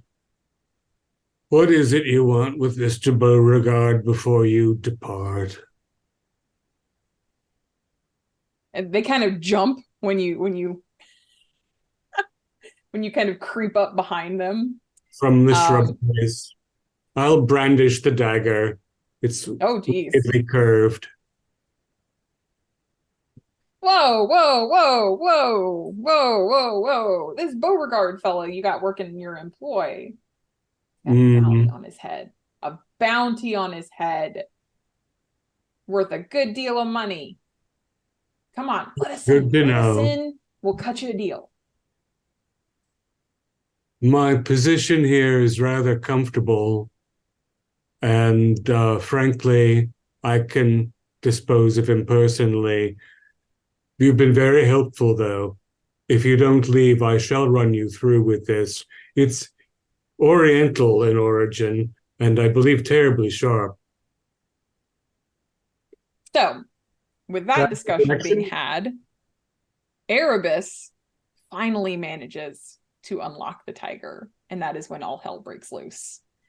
So, the tiger runs out of his cage. The ponies are running around in circles. Children are screaming. because we still have not quite managed to get them off the grounds yet. In the gazebo, coming out of what looks like a portal from the ceiling, climbs a giant spider about 6 feet tall that is now crawling across the lawn, consuming circus workers while Matilda claps him on. Yay, Mr. Widow is here! Lord Blackwood grabs you, Gudgeon. Gudgeon, the time is right. This is perfect. I need a blood sacrifice, man. I suggest Mr. Lee. Lee?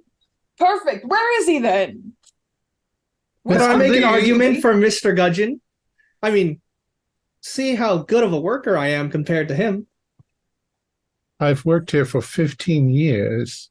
So the two of you are arguing while Lord Aldecott or Lord Blackwood grows ever more patient. Beauregard, Bentley, and Chef, what are the three of you doing in all of this chaos?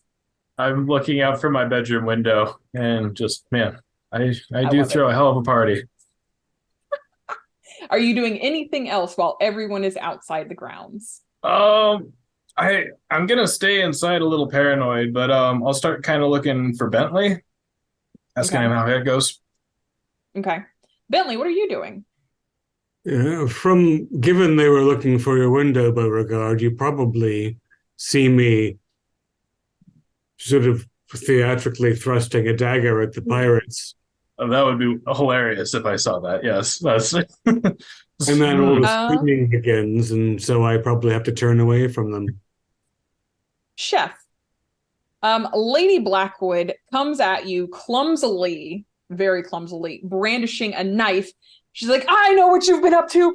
I know that you are going to try and kill me. I know you're in on it too. And at this point, Abstinence throws herself around, like throws her arm around your neck and says, everyone, I have an announcement to make. We're pregnant. And she, puts a hand on her stomach. And of course, all of you looking at Chef, he just looks lost. Like, what? Chef, what do you do? I believe I'm allowed one obligatory sacre bleu. Is Lady Blackwood charging at me with the knife? Yes. Okay. And Abstinence is drunkenly hanging on you, proclaiming that the two of you are going to get married as soon as possible. I am going to whip Abstinence around in front of me.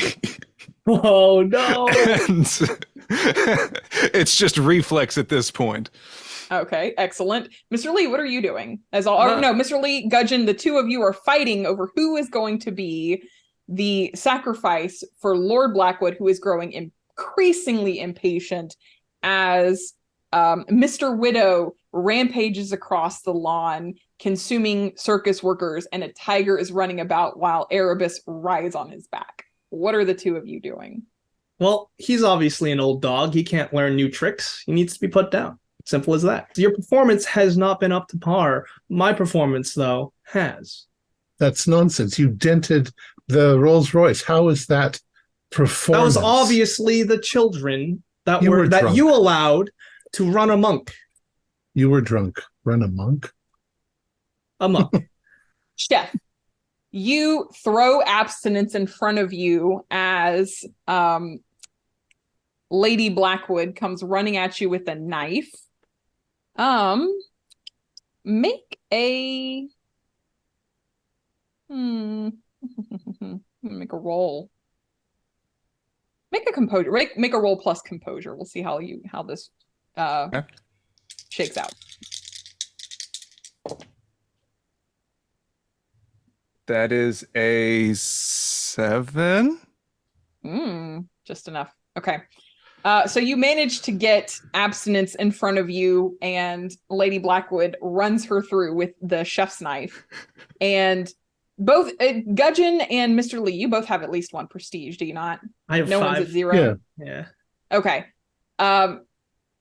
Because you both have at least one, Lord Blackwood kind of disinterestedly looks between the two of you and goes, and then he sees Abstinence bleeding out on the lawn.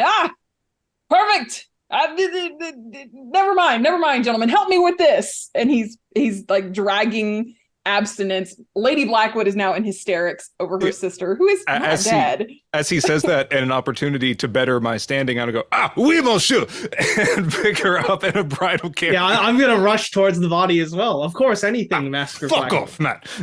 No, you need two. I'll get the legs, you get the arms. Bentley, what are you doing? So mind the tiger. I assume that the pirates have run off in distress with the tiger and the giant spider and so on? Oh yeah, it's pandemonium. Most of the guests have left. I'm vaguely hopeful that if Lord Blackwood has the correct ceremonial dagger, this might not end in complete destruction. So I'm bearing it toward him. You're bringing him the dagger itself. That's correct. Okay. Stately walk. It's in a red silk. I've got a umbrella, and I'm watching my lord. My lord, the dagger. Ah, brilliant, Bentley. Yes, good man. And they say good help is hard to find, but my God, my staff is brilliant. So he, I think Chef and Mr. Lee are arguing over the not dead body of Abstinence Lycurgus, who is doing the, like, I'm not dead. I have her in a reverse bridal carry with her back up in my arms, and I imagine Lee's like grabbing her feet just off to the side. Jock, you make us both look good. I'll make sure you're rewarded. With that, I shuffle over. That way the weight's more evenly distributed. Very well.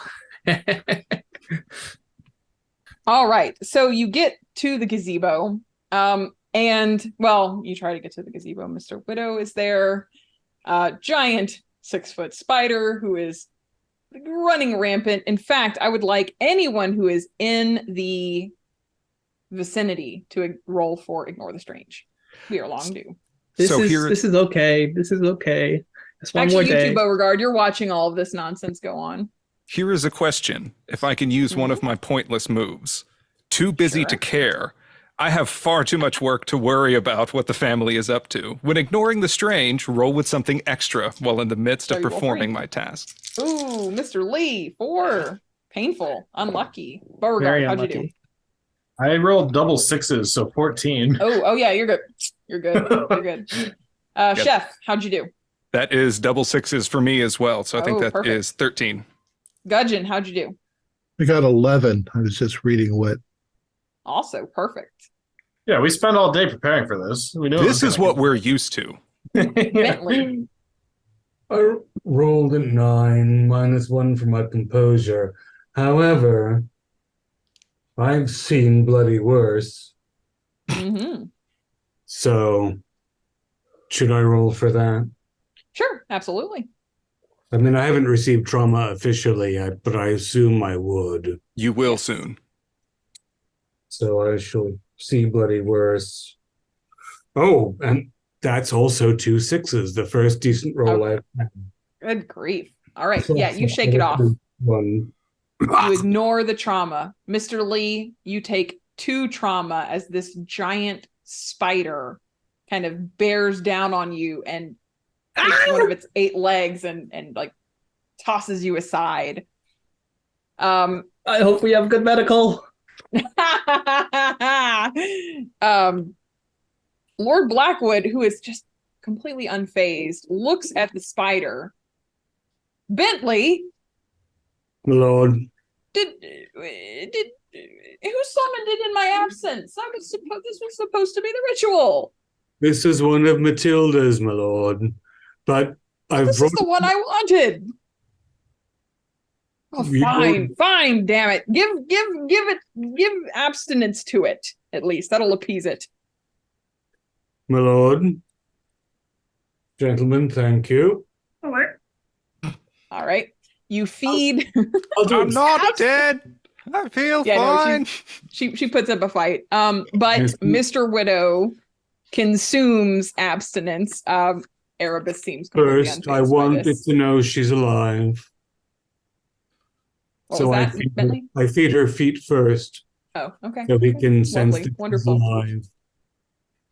Matilda and Erebus completely unfazed. Matilda even says, "Oh yes, wonderful, Mr. Widow's tea party! Yay!" Happy birthday, Matilda. And everyone sings happy birthday to little Matilda, who's now having a delightful birthday party as she consumes Chef's delicious cake.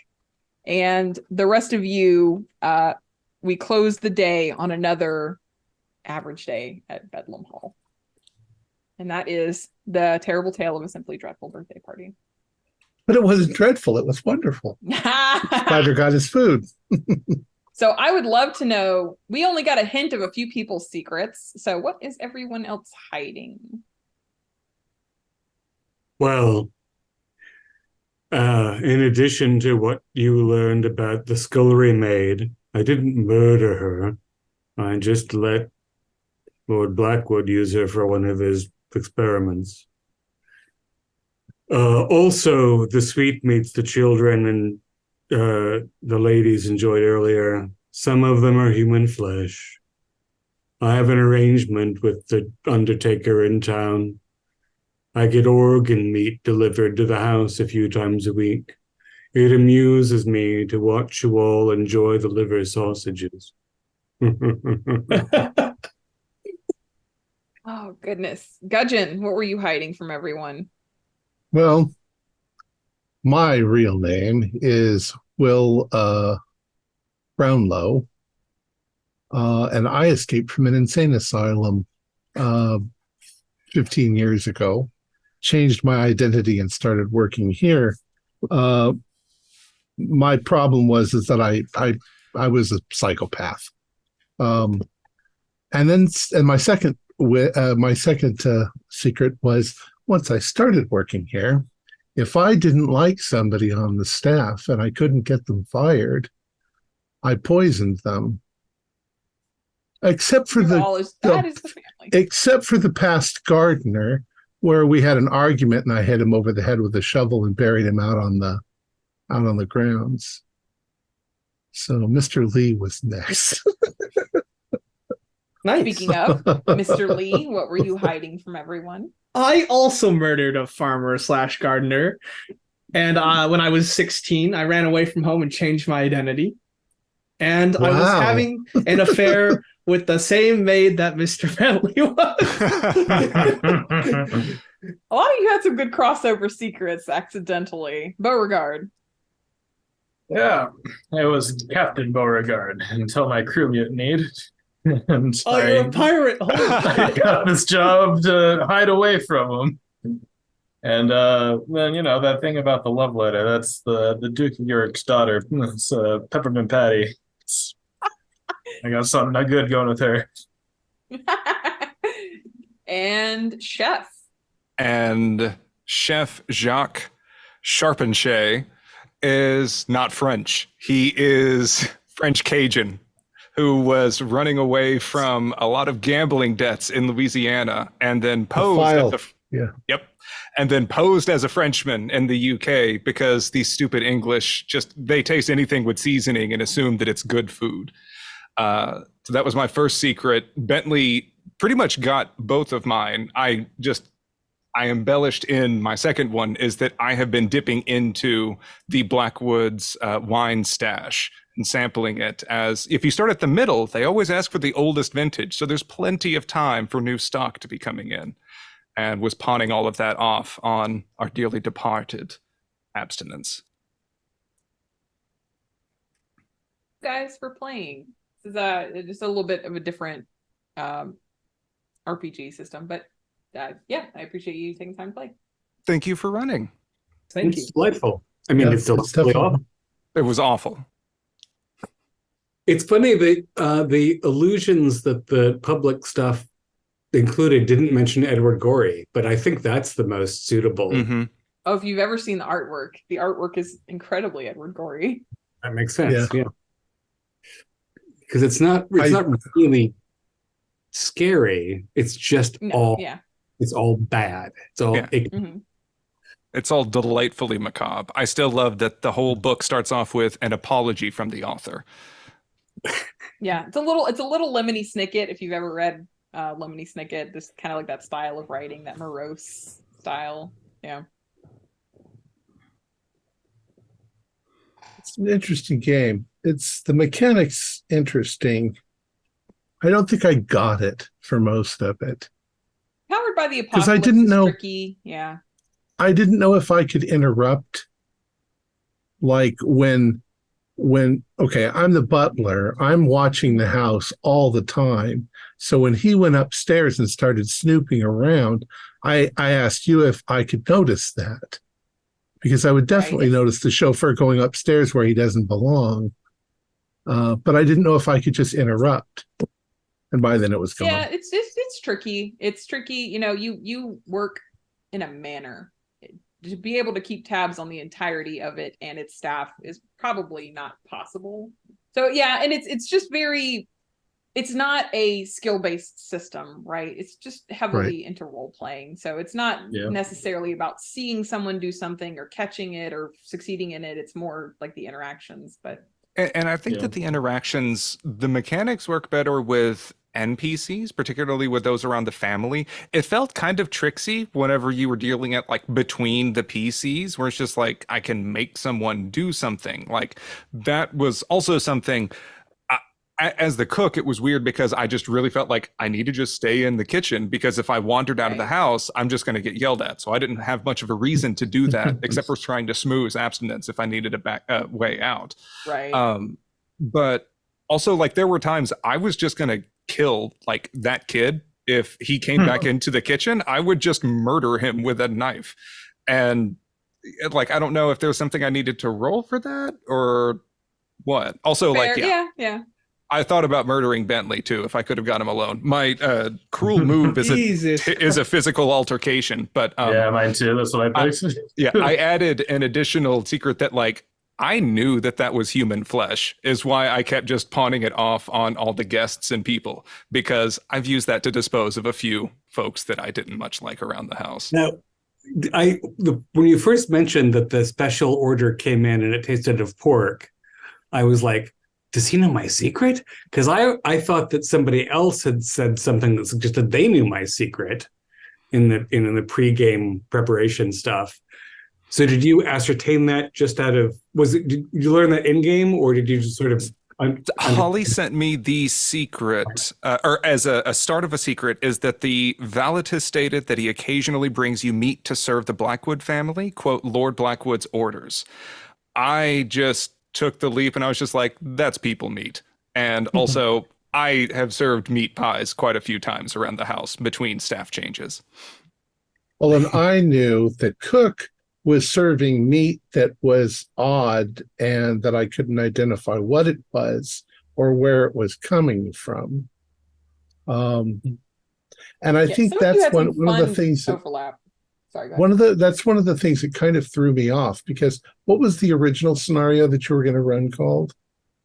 A terrible tale of family tradition. unsettling tradition. Unsettling tradition. Well, I thought it's going to be that we all eat human meat. So I thought the game would be about solving that sort of mystery where the meat was coming. So then it just suddenly didn't make any sense to me. Why would I go into the chef and confront him? Yeah, it's not. I was going to confront him with horse. Situation. There's no secrets to I'm not no used to mystery to uncover. Just survive the shift. That's the goal. survive. Oh, we all survived. Now, if we hadn't told each other our secrets, we could come back in the next episode. If you, you still could just give each other shit the entire time. If anyone had gone to 0 prestige and good on Chef for kind of eking out a single prestige for himself before the big to-do, they would have been a direct target for Lord Blackwood's ceremony. But you threw an innocent NPC before you, like a proper member of the staff. She didn't feel any pain. Not much. Well, no, That's she true. she was still complaining as she was dragged outside. That was a And lie. She was just asking for another glass as she was dragged outside. She was loaded by the time that knife hit. All these people drinking so early in the morning. I thought when she was going to ask you for a drink, you could say Bloody Mary. Well, everybody's drinking so early in the morning. I thought Yeah, when she yeah. asked you for a drink, you said Bloody Mary. Oh, it's so Something for dreary and breakfast, depressing mimosa. here. There's nothing else to do. It's Bloody Marys existed in 1919. they might not have. I don't think they did. Hair of the dog. That should be our next adventure, is to make one. Yeah. How to make a true Bloody ritual, Mary. Yeah, the ritual beverage. Throckmorton Castle and the origin of the Bloody Mary. And everyone in the staff is actually named Mary, and also all of them in the household. It's very uncomfortable. David, you sounded like Martin the robot from You mean Marvin? Don't Talk to Me Yes. About Life. You totally caught me. It's great. That's what I was doing. You and I are always thwarting each other. I wish we could. He's recording. Oh yeah, Oh. we are recording. Yeah, we gotta Oh. do the wrap up. Well, that's right, we do. There's my wrap up. Edit mark, I guess. Completely forgot. Yeah. Our players included Dr. Lex Hurley, Kaylin McDowell, Alex Sun, David Gasway, and myself with Holly Buteau as the master of the house. We have a Discord server where you can chat with other members. You can set up private games. You can learn the finer arts of gameplay and game mastering. We provide audio-only versions of our shows free for you to download from Podbean or iTunes. If you'd like to help support our show, please visit our Patreon account. Just $1 a month helps us a lot. Like, share, and subscribe to our channel and punch the bell icon for updates on our latest shows. And leave us some comments. We enjoy reading them and answer any questions you might have. This is Thom Raley, together with all the members of our gaming club, inviting you to journey with us once again into the darkness for another adventure into the universe of H.P. Lovecraft and the Bedlam Hall role-playing game. Until next time, good luck and good gaming.